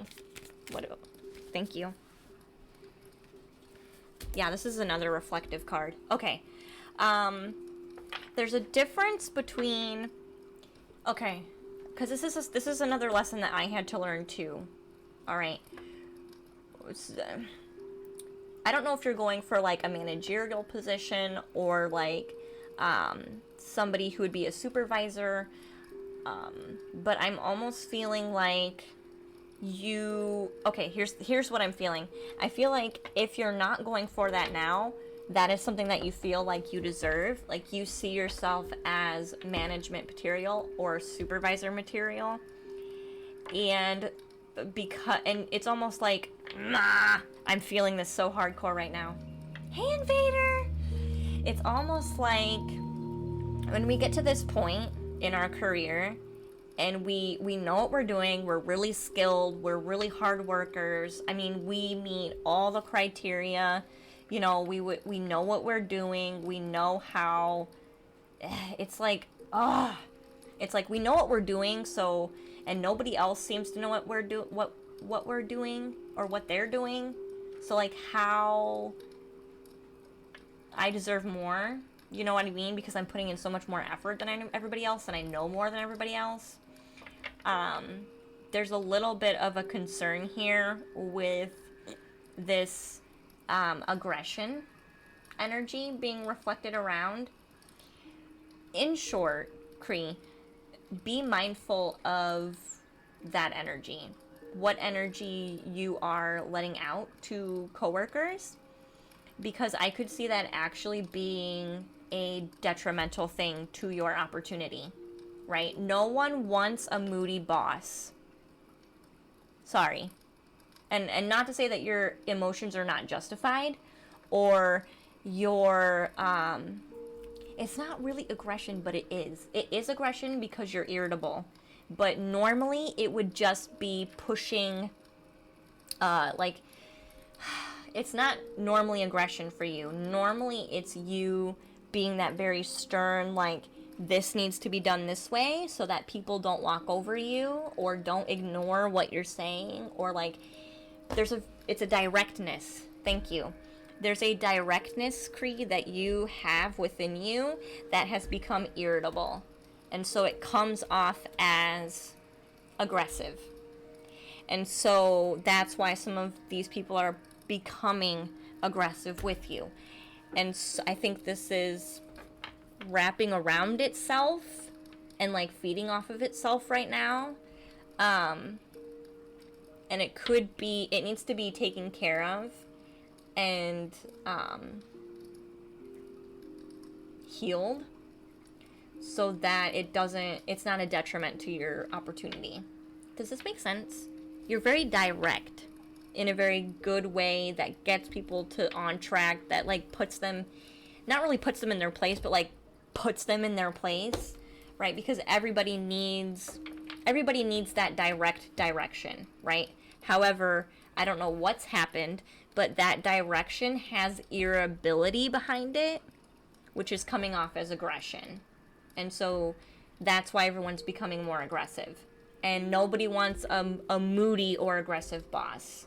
Now, whether you are intending to be aggressive, that's how it's coming off. And so I think there's a lesson here in like, it's okay to like,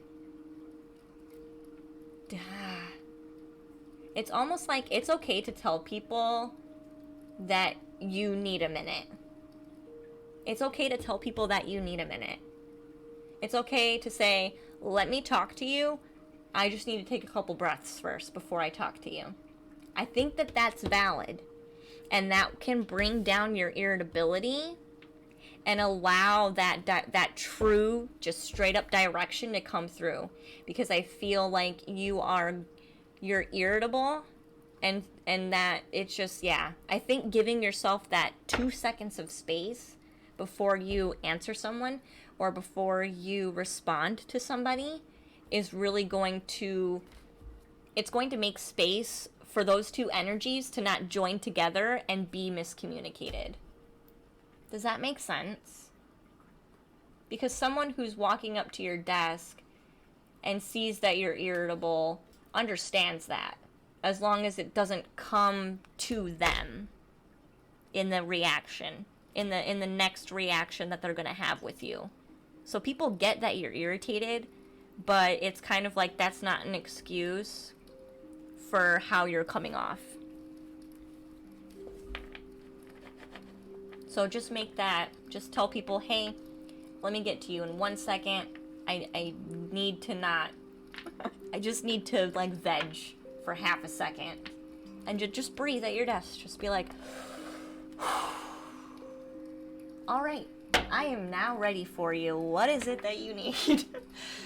You know, I think that will really soften things up. It gives you that space that you're needing. It allows you to not rush an interaction. And it allows that energy of irritation to dissipate with your breath. And it allows that new energy to come in with that interaction then. So this is a really easy fix.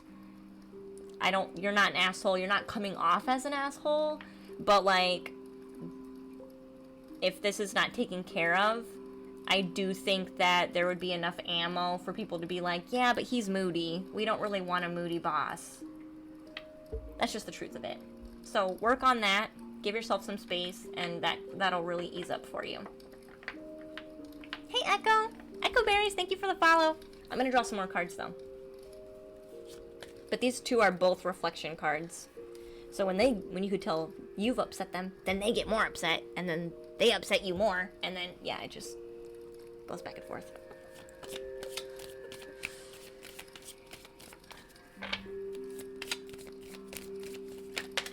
Thank you. Ace of Cups. I do think that this job, this position that you want to go for, it definitely, I don't see why you wouldn't want to go for it. Like I said, I think the only energy that's really like making you hesitate is this energy. So we have the Ace of Cups. I do think it's going to be fulfilling for you.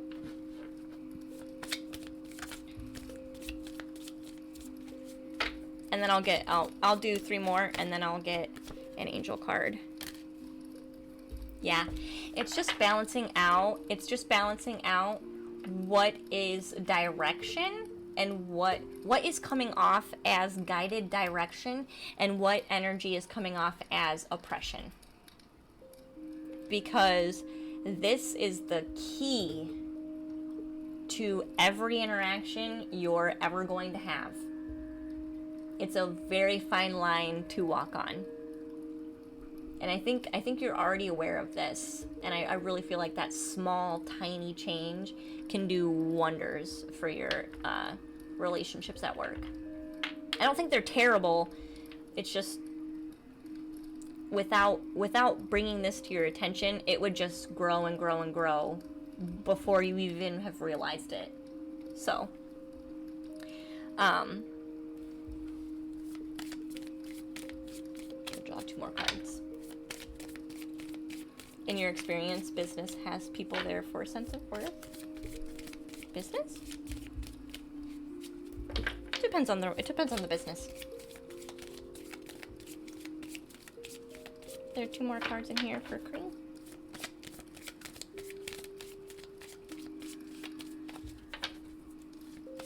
I would almost have them. Okay. All right, I'm getting another message.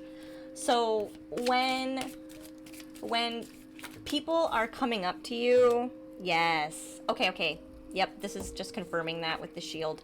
So when people are coming up to you and they're fiery and they're like heated, because you're not the only one that's feeling heated, right? Other people are coming up. Sometimes you're just so busy that they trigger you to be heated because you're just irritated. And other people are also coming in and they're fiery as hell. And then you're trying to manage that and relax it and like do all this stuff to just be calm. So just as you would give yourself a minute to like breathe and then talk about whatever it is, have the other people that are coming to your desk very fiery do the same thing if possible. Like have them, all right, I know you're upset, go ahead and take a seat so we can hear you out. Try and relax a little bit because I really want to hear what you're saying. Okay? And then they won't feel like they have to like yell or shout or like push, or you know what I mean, like inviting them gently, directing them gently to have a seat and have an actual conversation. And some people are going to just not be about that at all, and that's fine. That's where I feel like that's creating a wall. Thank you, Invader, for that gift sub to Echoes. You're so sweet. I feel like that's going to create that protective barrier a little bit from like sharing and like reflecting off the emotions of each other, just creating that space for that to kind of happen. I also see like bubble meditations being very helpful, so you're less likely to absorb that energy into your system and then be forced to like work with it when you don't want to. Hey, Animation Crow, welcome into the treehouse. Does this make sense? So he's got like this little shield, right? So it's a protective image. He's got this shield here, and it has like these ridges coming up off of it. So it's energy protection. I'll do 1 more, and then I'll do an angel.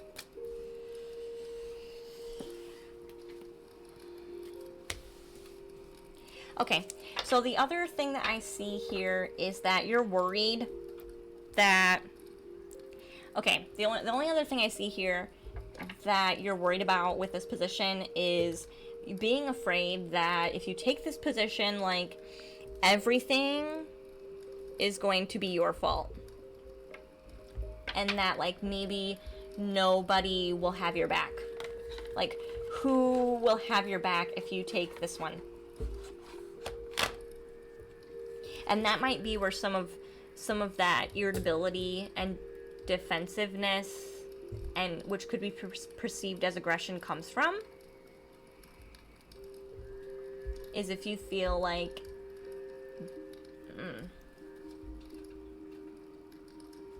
Yeah, definitely the energy needs to be the aggression energy needs to be managed, because I could see, without it being like brought to your attention and like starting to manage it now, I could see it being like a really big issue. But I do see a concern where maybe not sure who has your back in the situation, or feeling like everything's going to be your fault if something goes wrong. And then how do you deal with that?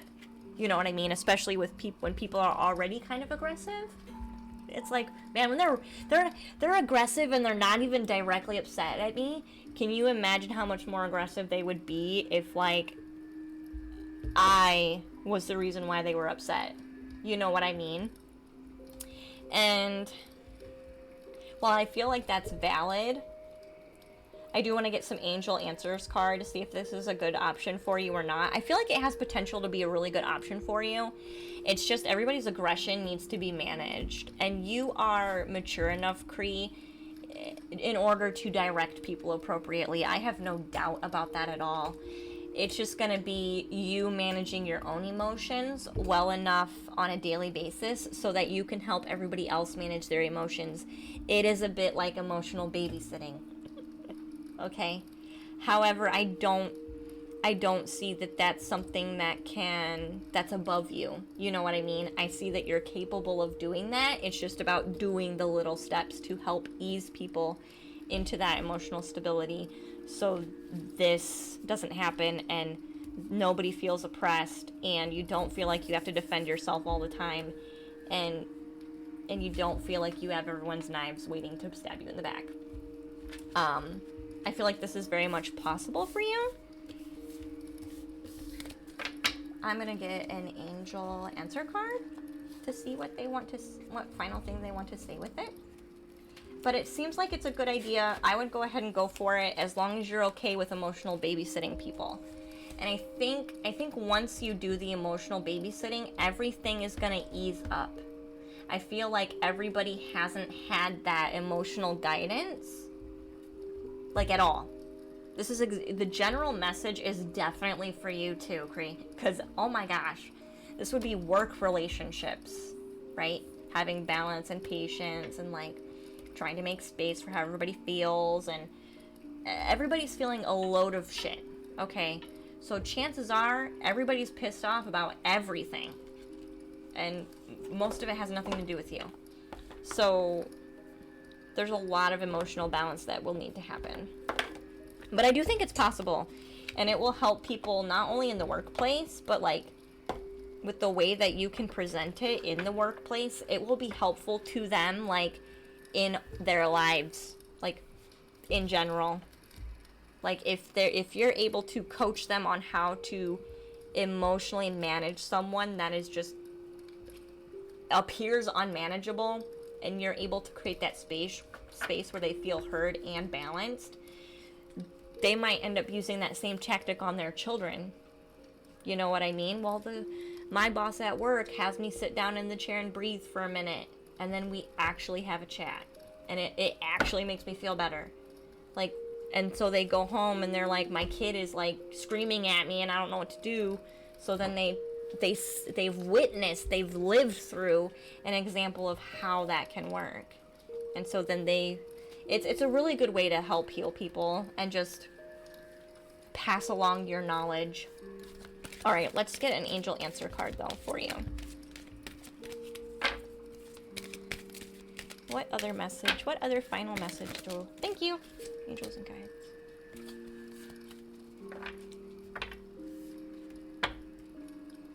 Unlikely and wait. Okay, so I think honestly, if you do apply for it, I think you getting it straight away is unlikely. And I think that's just because of the emotional tensions that have been happening recently. I don't think it's completely killed your opportunity, but I do think that it needed to be addressed, because I do think it was hindering you, and it is hindering you at this point. Because the cards that come out is unlikely and wait. So I do think that once you start doing this emotional kind of like balance, that leeriness around the situation or the leeriness around choosing you for that position will dissipate, and everyone else will become more calm to make sound choices. This could also be that they take a while to actually put you in the position. Like, you may actually get the position, but it takes you a while to actually step into it. So I definitely would apply, and I would definitely work on your emotional balance, because it looks like it's just needing to wait for right now, which is fine, because honestly I feel like there's some employees that they need to just get rid of, that are just volatile as hell, that you wouldn't want to deal with anyway. That you wouldn't want to deal with personally anyway. So I hope that helps, Cree.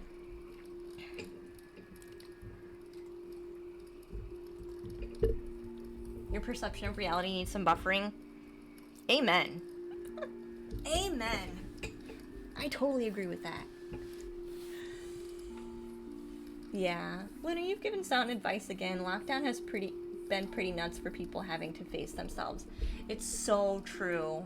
It's so true, babies.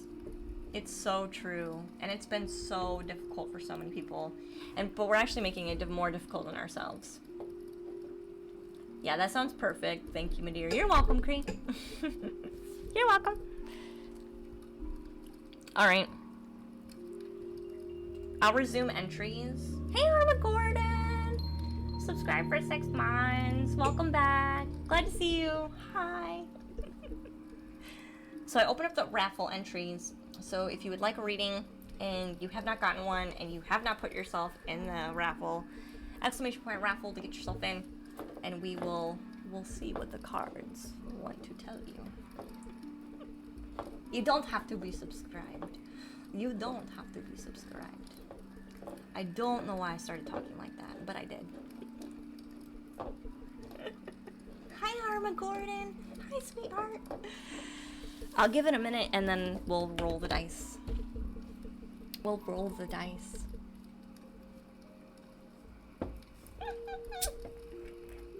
Oops. Oops, what? No, you're only in there once. You're only in there once.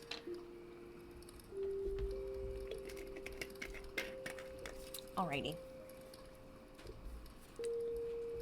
I feel like we've got everybody that's gonna be in there. Tomorrow you're gonna go into the street and say, I love everyone with no boundaries, and see how long they last. And that doesn't mean you don't love, right? We love without expectation. It's a hard concept. It's a hard concept. It's a hard concept. Do you imagine how much better everybody would feel if we all felt like we weren't being judged and we felt like we were just being unconditionally loved instead? How much better would everybody, how much more relaxed would people be? People would be so much more relaxed. All right. Let's come back here. All right, drum roll. All right, we're gonna roll for another raffle for a card reading. So whoever would benefit most from this reading, we ask that the internet gods provide us with the right person. Noelle, you just entered. What is your question, sweetie? What can we help you with?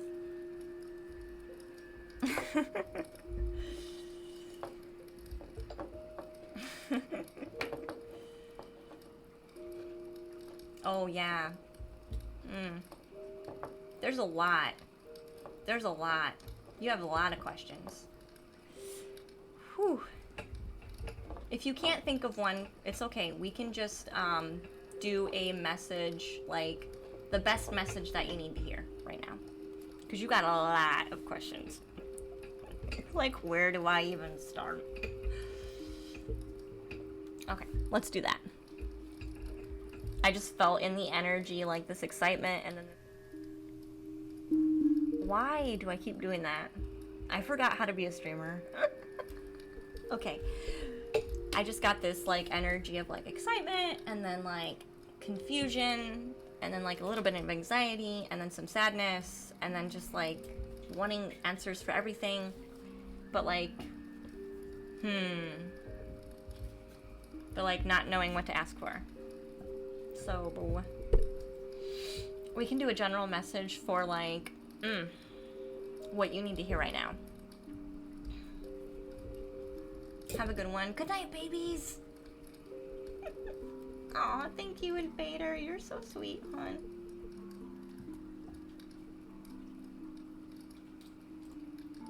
You used to do the same, then you decided to put a huge text on your stream deck so you can't misclick them. I have a stream deck, I just don't know. I haven't set it back up. I have one technically, I don't know. It's not set up, it's just here.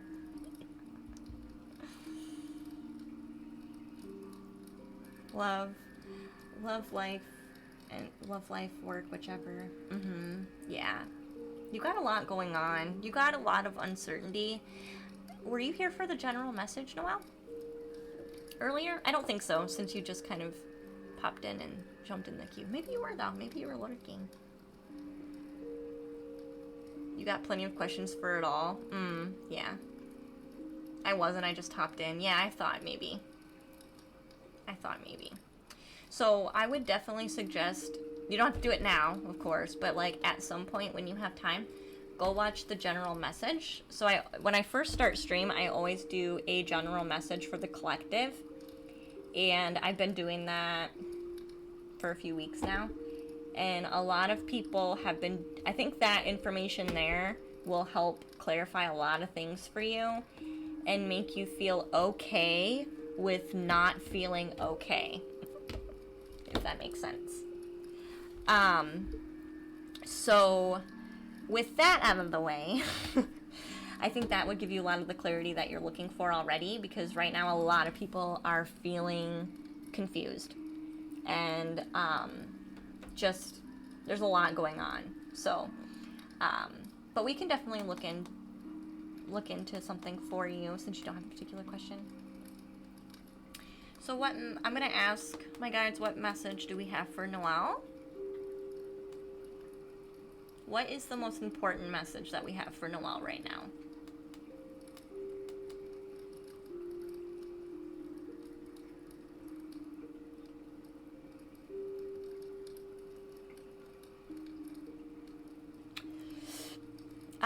This has a lot to do with trusting yourself.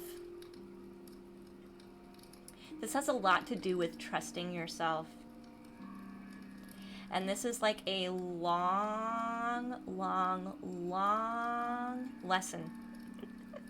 A long lesson. I feel like recently in your life, like this could be within the last few years, the last few months, or I think it's been the last few years, or particularly a year, where you at one point were very much like, how do I say this? It's like you were at one point just going with the flow, right? You weren't really creating anything with intention.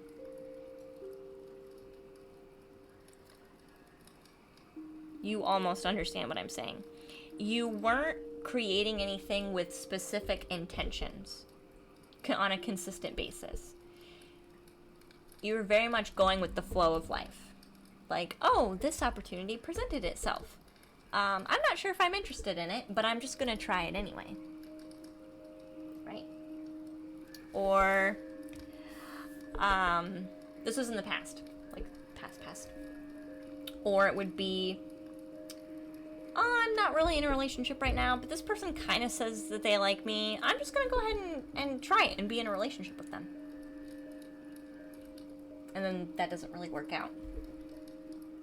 Right? It's been a lot of, waiting for things to come to you, and those things that come to you guide you in your life. But only recently have you decided to be the one that steers your life consciously.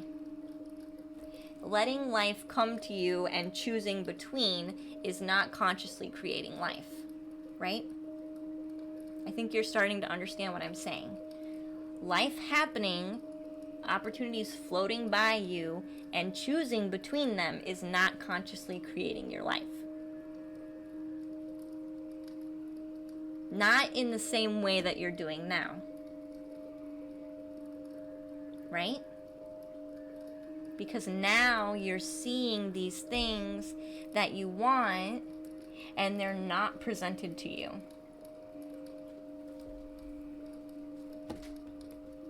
So now you have to be the one who starts steering your life and your little rowboat into that direction, which is something you have not done before. So you have a lot of questions. Does this make sense so far? You have a lot of questions. Because now, for the first time, you have an idea. You have an idea of what you want. And now you're learning how to steer yourself. This is why there's so much uncertainty. Because you want someone, because you're so used to those opportunities just being there and you pick something. You're so used to that manifestation life that steering your own boat is very confusing to a destination that you think you know what it is. You're pretty sure you know what it is. Maybe, but you have no idea how to get there. So you're looking for someone to kind of tell you how to steer your boat there. But the lesson is you choose how to steer your own boat. So we set off across the sea of faces. Yeah. Is this making sense? Noelle? That's why you're wanting so many answers, because now that you are in control of your own boat, you want to really make sure that you're in control of your own boat in the right way. Right? Now you are fully responsible for your boat's direction. Before, you were just a boat floating, and those waves just came to you, and you're just dealing with them, right? You're just going with the flow, handling things as they come, and now everything's settled as far as opportunities go, right? So now things are settled in regards to opportunities. Now you get to see where your opportunities, where you want them to be. A little bit. So right now, it's all about the energy of steering your own boat. Which is why you have so many questions, because that's not something that you've done yet before.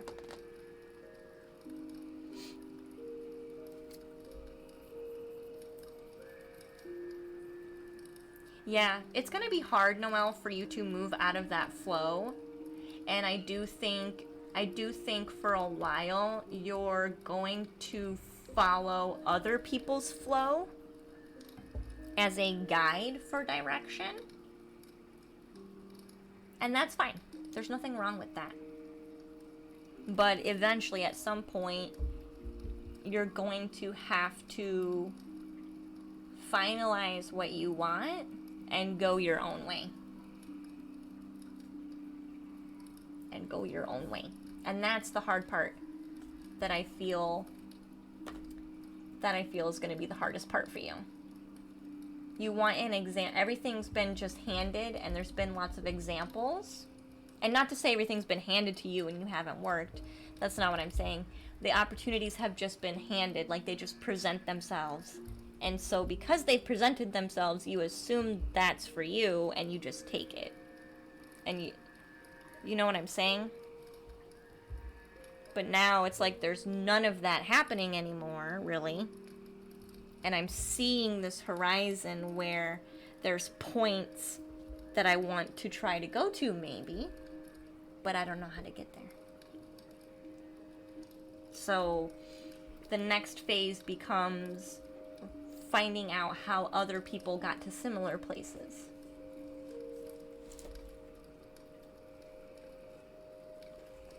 Alright, let's see. I want to draw from, where's my other deck? I want to draw from my Shadowscapes deck for you. But I wanted to explain that because that's why you have so many questions. And considering all of the energies that are happening right now, just in life in general, like on the planet, like you probably are like doubting yourself. You're like so gung-ho, and then you're so doubting. And then like kind of gung-ho, and then doubting, and like it's just really confusing. Just because there's a lot going on. Okay, I need to step away and find my Shadowscapes deck. I don't know where I put it. Oh, yes, I do.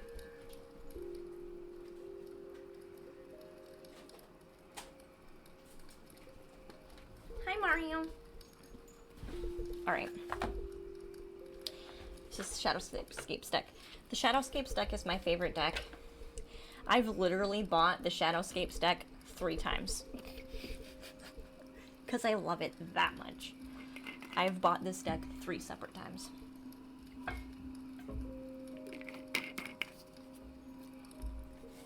Alright. This is a brand new one, so again, this is going to take a minute to calibrate.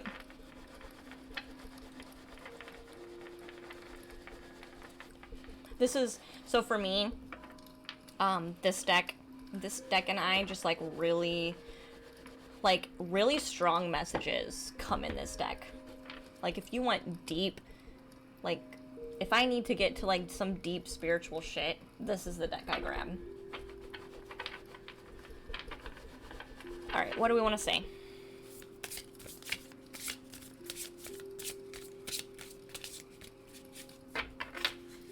And it's the imagery, and also just like my guides point out things really easy in this deck, and it just helps things click because the imagery here is just so open that literally like they can point to anything on the card and like it correlates with something very specific. So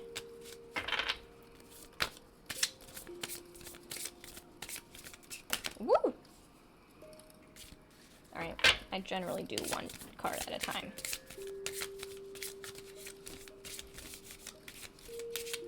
We have...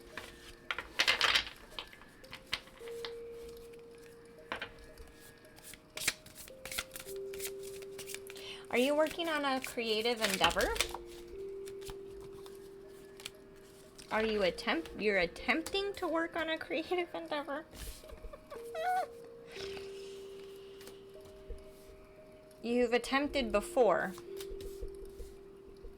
and you keep recycling the idea.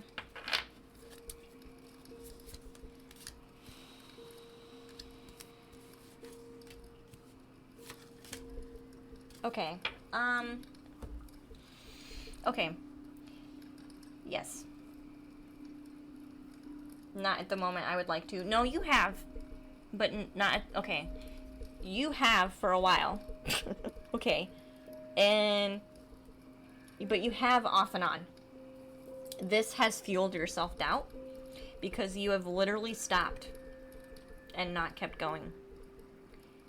And then you've gotten into a cycle of, well, I'm going to kind of throw energy at this because I really don't really get that much energy back from it.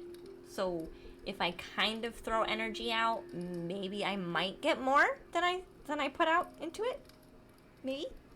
We'll see. I don't know. And then it's like, but I don't think you've done the research. You're doing the craft and you're kind of tossing it out, but you're not doing the research. Like you're not, like I said before I even drew any cards, you need to be, the next step for you is to find out how other people got to where they are.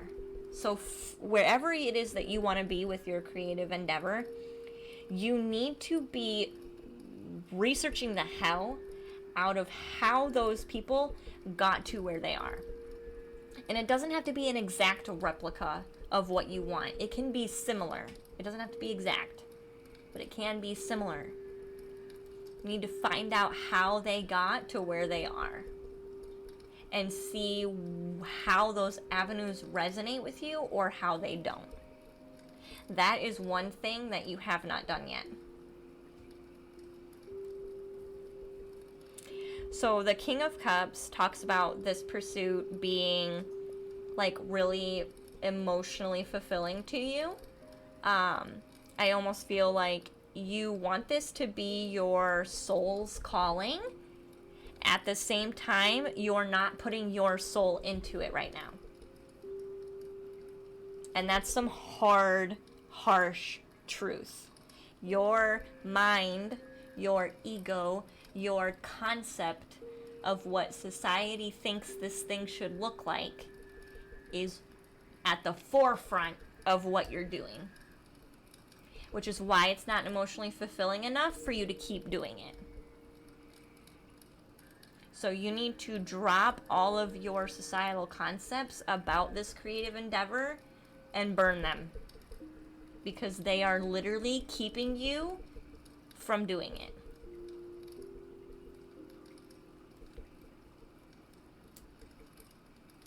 This wants to be an emotionally fulfilling thing. This wants to be connected to your soul. Again, I just feel like there are societal norms, there's societal concepts, there's societal structures to how you think this should be built, or this craft should be done, or what this craft should look like, even, that are preventing you from enjoying it on the soul level. So that's why then you have this, like chaotic fox energy. So this card talks about, this card is very chaotic. So the fox are like jumping around, they're jumping at different heights, they're running around like crazy, they're not even running in the same direction. This would be you posting a picture on social media and then fucking off that platform because you got like 2 likes.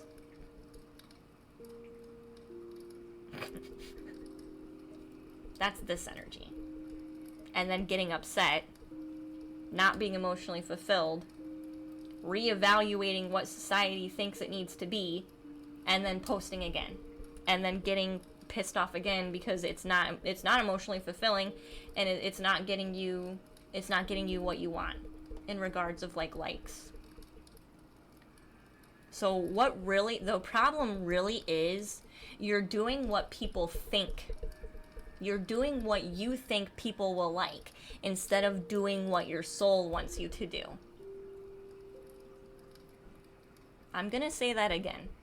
You are literally creating what you think people will like, instead of what your soul wants you to create. Which is why it's not emotionally fulfilling.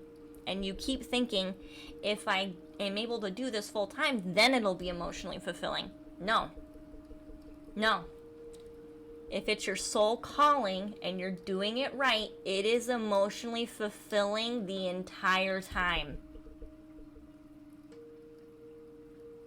I'm going to repeat that. This is for everybody. Everybody listen. Perk up your little bunny ears. Perk up your little dog ears, your little cat ears. If you find that what you're creating is not emotionally fulfilling right now, or you keep telling yourself it will be emotionally fulfilling when you get to the end goal, you're not doing it right. Stop creating what you think people will like and create from your soul. Because if you're actually creating from your soul, regardless of how many likes you get, regardless if you're able to do it full time, regardless of if you make money, you're gonna be emotionally fulfilled. You won't care. You might care a little bit, but it won't be enough to stop you from doing what you're doing. Right? You'll get denied Twitch partner 7 times and you'll come back.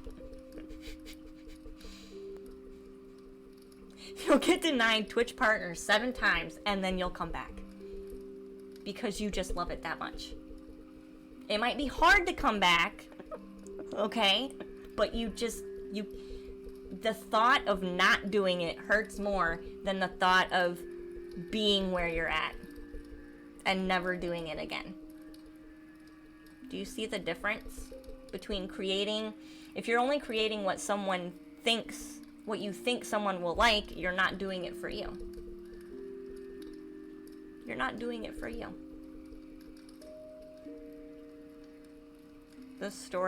Totally the story of what happened with my second novel, right, Sins? Yeah, constantly in search of more and more and more applause. Yeah, username, exactly. So I see a lot of this, and that's why I said your main message is your self-doubt. Like, your main message, Noelle, is your self-doubt. And you only have self-doubt because you're not doing what you love doing. I mean, you are, but you're not creating in a way that's fulfilling to your soul, which makes it unable to fuel you through those difficult times.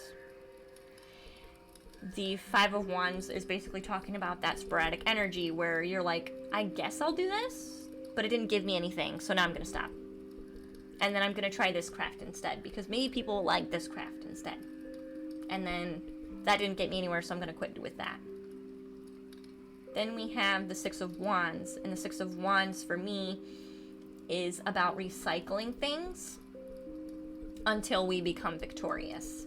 So I feel this has been a cycle for you with this path, or this path that you're trying to build. You don't even really know 100% what this is yet.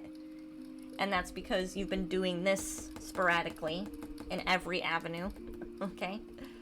That's the reason why you're not sure what it is. This cycle will continue until you fix this. So do what you're actually passionate about. Create simply for the need of feeling that fulfillment in you, in what you're creating. I also feel like the 7 of Wands is talking about conflict. I feel like this is internal conflict with yourself. But I also feel like you have an external conflict with the world also. Like, you're creating external conflicts in the world because of this unfulfilled emotional, like, soul fulfillment from what you're trying to create. So this has 2 meanings. This is saying, I struggle and fight with myself on whether or not I should do this because I don't feel emotionally fulfilled. It's chaotic energy, and I feel like I'm just repeating the same thing over and over again and not getting anywhere. So this puts you in a internal conflict with yourself. Okay? Which is why you say you have 50 million questions. This also puts you in a conflict with the outer world. So not only does this make you doubt yourself, this makes you doubt everybody. This makes you doubt everybody. And I guess doubt's really not the right word. The right word is really, how do I say this?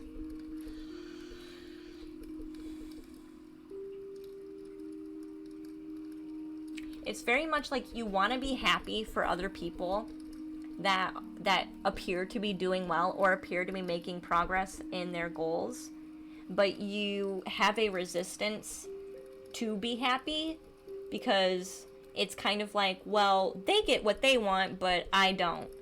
I don't understand why. Like, it's kind of not fair. But I also want to be happy for them because good people should be happy for other people. It's kind of like this weird, No one wants to be an asshole. You know what I mean? And I don't think you're an asshole. But, and feeling that way is not asshole-ish, right? It's not assholey to be feeling that way. It's because of how irritated you are. It's because of how unfulfilled you are.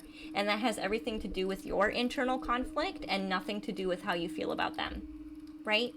I mean, we can be honest in that, right? I think even you can see that. And other people can kind of see that now too. That has everything to do with how you feel about how you can't manage your own, you know, instead of them. So those are two conflicts there. And with this card in particular, I want to say, like,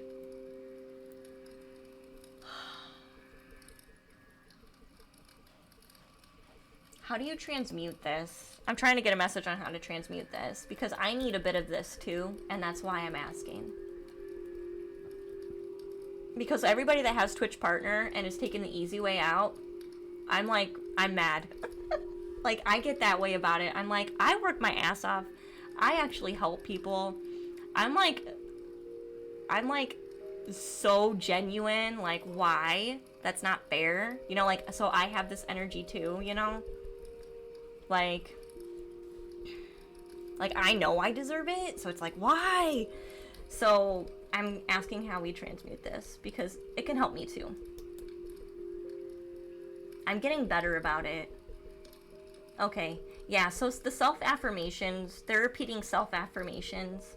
So, like, the way that, and this is what I've been doing, which is why I'm not as harsh about it as I once was. Like, I couldn't, to be totally honest, like, I couldn't watch Twitch for like 6 months, almost. Like, I couldn't even be on Twitch. I couldn't even watch other Twitch streamers. Like, I just couldn't, because I was just so gone. I was just so gone, like, to tell you the truth. So, like, what helped me was those self-affirmations. Like, the I am, or the I am affirmations are really helpful. I had to do subliminal affirmations for a while because my ego was, like, super triggered at any of the words at all.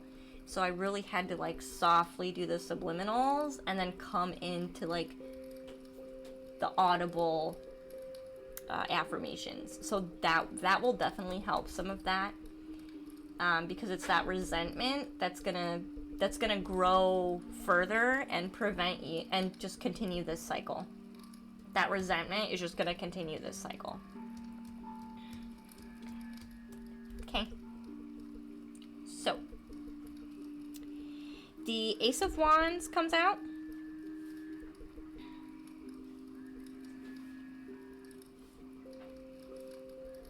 I feel like this almost feels like a totally different reading. Hold on. Let me clarify. Is this the same or is this different?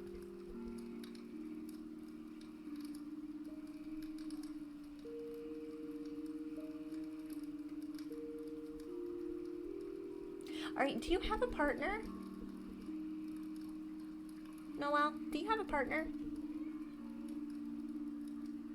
Or are you romantically committed to somebody? Nope. Okay. Because there's soul family here.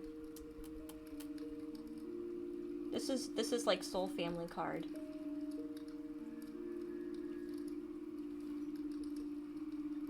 Do you do dream work? Do you do dream work? Because this is my card of dream work or divine signs and symbols, like divine communication. And those two cards put together, that's pretty powerful.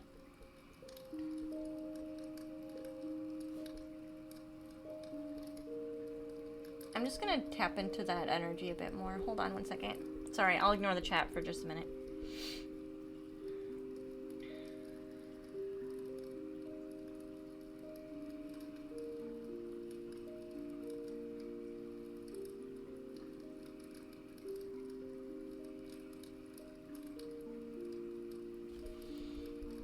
It's a dancing idea.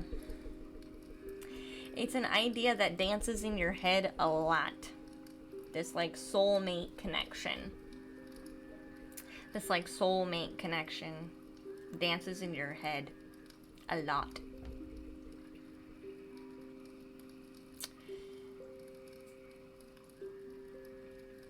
And it's almost like I'm kind of picking up a little bit of like, you might have a resistance to continue working on this a whole lot. Because I almost feel like there's a part of you that thinks that this might work, like this might work out, or like your soulmate will like help you with this. So you're like, I don't want to put too much work in it because I probably have a soulmate on the way, and like this is too hard on my own. So like maybe if I meet my soulmate, they can like help me with this. Does this resonate with you, what I just said? Because I kind of see this being a double-edged sword right now. I see this being the potential for why you don't put a lot of effort into this. It's like, are you aware of twin flames?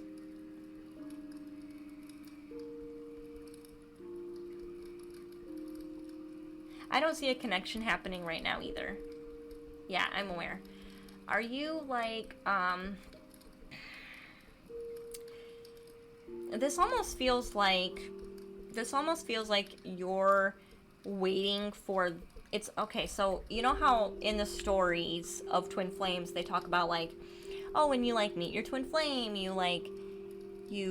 it's because you're on your soul path, and like then they help you on your soul path, and then you guys do this beautiful work together for the collective, and yada yada yada, right? And while I don't want to say that like that's not true, but what I want to say for you in specific, don't fall in that hole. Is it a hole for everybody else? No. For some people, that's very true. For all people, that is not true. Okay? And unfortunately, I think for you right now, if you allow yourself to feed into that too much, you're going to put yourself at stagnation. You're going to put yourself into a stagnant place. You're going to continue to kind of throw energy out at this thing that you want, and you're just going to be waiting around, basically. That's what I see here. That's what I see here. If you choose to continue to feed into that story, that once you meet a soulmate, this will start working. No. Don't fall into that trap. Because a lot of, like, if you watch a lot of twin flame readings, or if you watch a lot of twin flame readings, that comes through a lot. And I'm very afraid that could be used. You could use that, or your ego could use that to not continue to work on this 100%. You know what I'm saying? Because it is true that when you're on your divine path, yeah, you do, and you can run into important people in your life. You can run into your soul family. You can run into your twin flame. You can do that, but you have to be 100% in it. You can't be partially. You have to already be on your way into it. Don't let a relationship distract you. But I do see potential for soul family to show up. I don't think it's going to be romantic. This doesn't feel romantic to me. Although I feel like there's a potential for the idea of romantic soul to like grow. Just make sure that's in a healthy way and not an unhealthy way.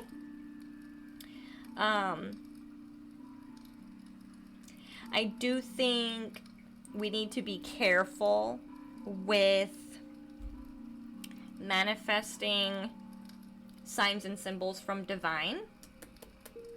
We need to be really careful. I think that because of where you're at in this doubting yourself energy, this doubting yourself energy is very strong. So I'm going to be totally honest with you, 100%. Don't take every message or every sign you see as truth. Don't. Just don't. It's gonna get you in a really confused place. And I would not say that. I almost want to say don't get several readings over and over and over and don't jump on that train. Because what's going to happen is that doubt within yourself, the other reader's going to start picking up on, and they might doubt their ability to read you, and like it might be your subconscious or your desires that are coming through that are like pushing the narrative instead of like what's actually happening. It can be very confusing. If you don't trust yourself right now, I would just steer clear and really work on that, building up your self-confidence, like plugging into your own intuition. Because very easily, I could have read these cards at like face value and told you a completely different story, but because I read energy and not cards, like, the answer is different. So I would just really make sure that you're careful. Try not to take everything that you see, take everything you see and hear with a grain of salt.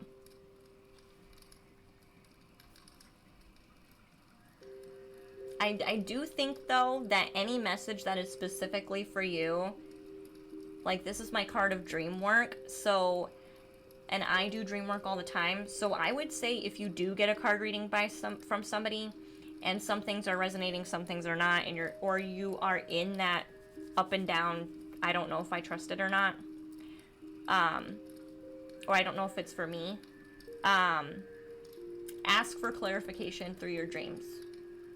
I would maybe start dream work, because dreams are where we can ask for specific guidance, and it comes directly from spirit. Like, there's less of a filter. Like, right now, spirit talks to me. I have to interpret it based on my own library of knowledge, right? And I have to pull it out and then rephrase it to you in a way that hopefully makes sense. When we do dream work with spirit, we directly get it from them, and it passes through our ego and our conscious mind because it's asleep. So even if you consciously are not getting an answer, you're getting an answer. Okay, so I would maybe start doing that if things are really getting confusing, because I see a high potential for that. The Queen of Cups.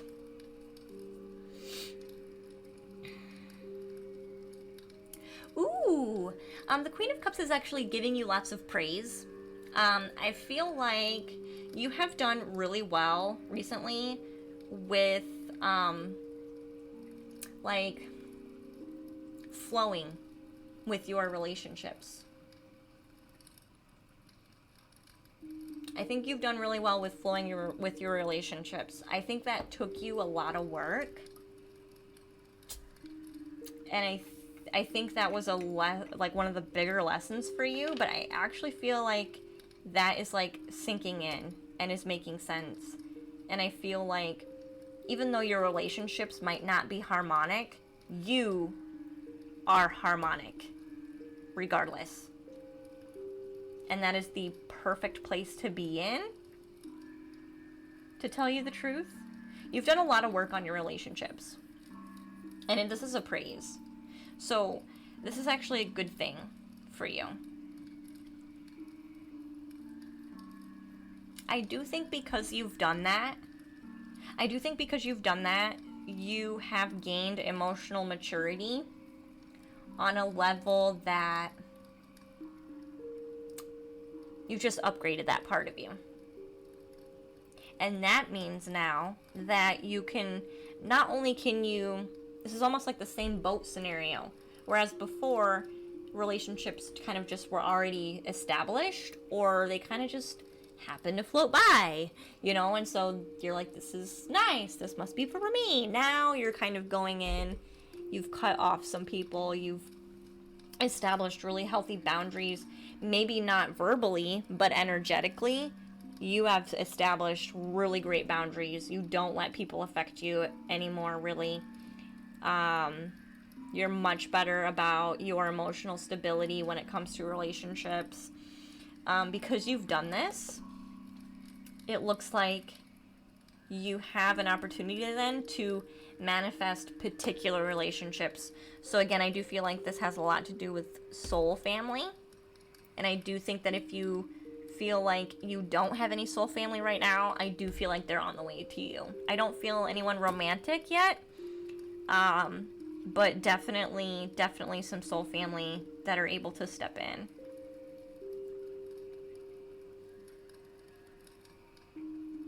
And the easiest way to find your soul family is to do what you're passionate about. Yeah, I felt a bit misaligned historically. Yeah, you have. That's okay, though. It's easy to get misaligned when you're just kind of floating. Yeah, romantic hasn't been in the cards, pun intended, for a while. That's okay. There's nothing wrong with it. I don't think it's stressing you out. But I do think it's kind of lingering. I do think the idea is kind of lingering and has potential to grow because there is soul connections. There is soul connections coming in. And those, so soul family, especially because the connections of soul family are so deep, sometimes if we haven't been in healthy relationships and soul family comes along, we can get a little bit confused on what their purpose is in our life. We might become overly attached to them. And sometimes that can be in a romantic way when we weren't really expecting that. Because we're like, but I'm so connected to you. You know what I mean? When really, that's not what the relationship's for. But it can take a while for that to, like, mellow out, if that makes sense. So a lot of people when they meet soul family, there's that initial attraction, like on a soul level, that sometimes we automatically read as romantic, and it's really not. It really doesn't have to be. It just is a deep connection. So that might be why it floats around a little bit. You might meet someone that is soul family and have that deep connection too. And it might be in the back of your mind, you know, like, maybe they're a romantic partner potential. You know what I mean? And so that can kind of grow this other thing I was talking about. Which is totally up to you. If you want to have a romantic relationship with someone from your soul family, that's your own business. I'm not saying don't, but I'm just saying that could be why it pops up. Does this make sense?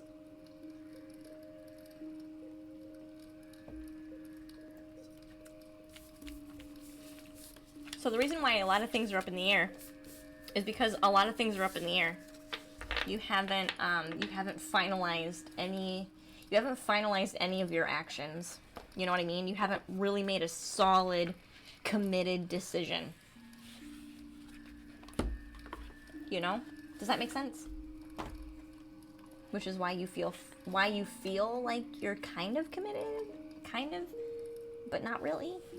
And why you feel like you kind of need some guidance, but not really. I hope that helps.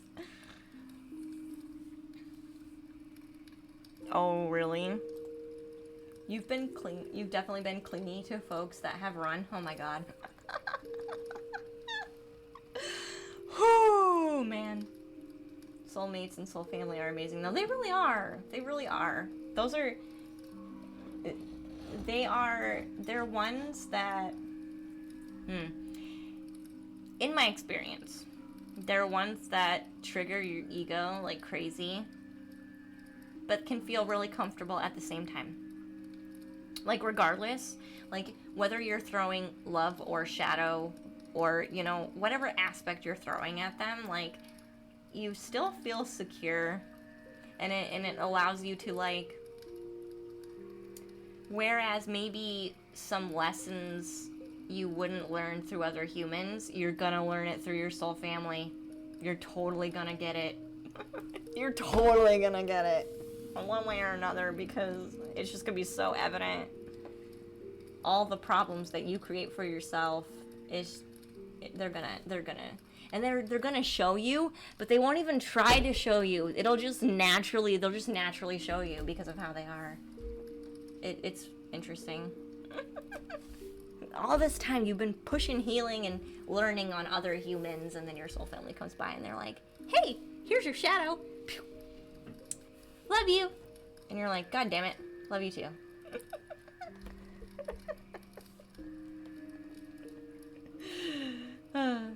Hey Rainbow, welcome in, sweetheart. Hey Queen of Pentacles, hi. Exactamundo. Yeah, they do the same thing. It's once you're healed enough, they can really do a lot of potential. They have a lot of potential for unconditional love. And some of them only have unconditional love. Some of them don't trigger you at all. They're just that stable, like, bear hug. And you're like, God, I love you. I need you. I've needed you my whole life.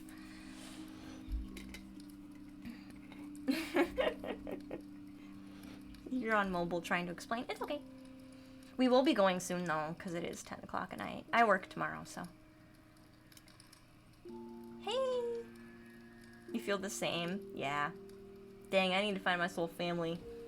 Are you doing what you're passionate about? I'm channeling Lucy right now. Holy crap. Are you doing what you're passionate about? You used to be Kiki? Aww. That's so sweet. You feel the same. Understandable. It totally is. We will find somebody to raid, because I do have to start going to sleep. I love you all so much, though. Thanks for hanging out. I don't know what the next message is going to be, because literally I had not planned on doing, like, a giant relationship message. I feel like I'm going to be doing more messages on relationships, though. Because, like... And I eventually do want to still talk about twin flames, but, like... Oh, man, that one's probably going to be a while, to tell you the truth.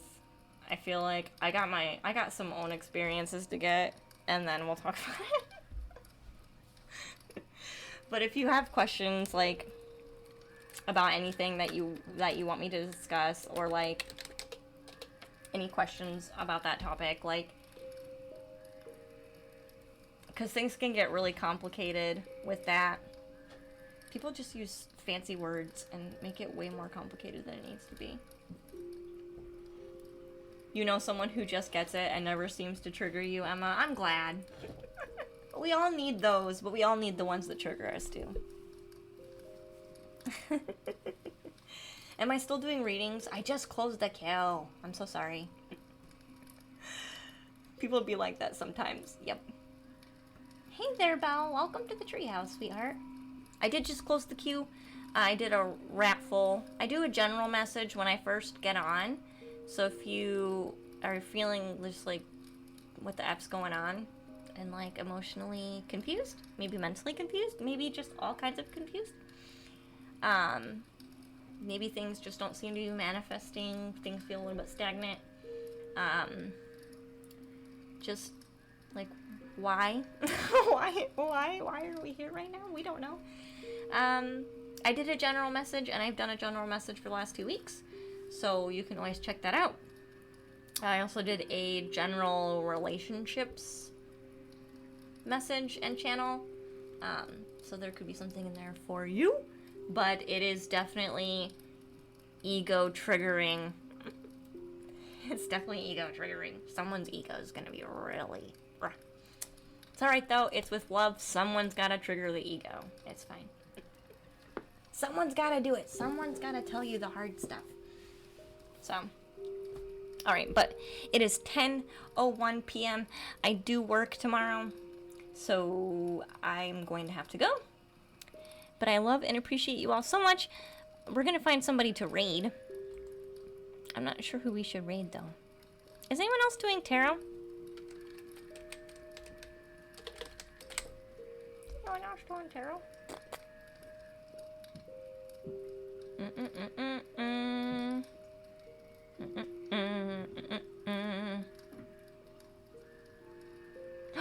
Zach! Okay, we're rating Zach. Sorry, this is a no-brainer. I like Zach. Zach's doing card readings. I like Zach so much. He's so nice. And he's so chill. And he's got the cutest cards. And he made his own game out of the cards. He's so nice. We're gonna raid Zach. He's doing tarot. He's doing tarot. Indeed. Have a good night. Night, Noel. Thanks for listening and let me read for you. Thank you guys for being here. I love you all so much. My name is Diana, but I go by Luna. Can't go wrong with Zach. And right, Roger? Right. I think I've seen you in his channel before. You enjoyed the stream. Thank you. I enjoyed all of you so much. I'll do another weekly check-in. Okay. Raid's not started yet. I have a friend that's coming to visit. So over the weekend, I'm gonna be busy getting things ready for her. And so I don't know if I'll stream, but I will try to if I have time. Worst case scenario, I come back on Wednesday. I probably will stream with her, yeah. Maybe not a stream on the weekend. It depends on if I have time. Okay, love you all. Thank you so much for hanging out. Have a wonderful night. Say hi to Zach. Enjoy his readings.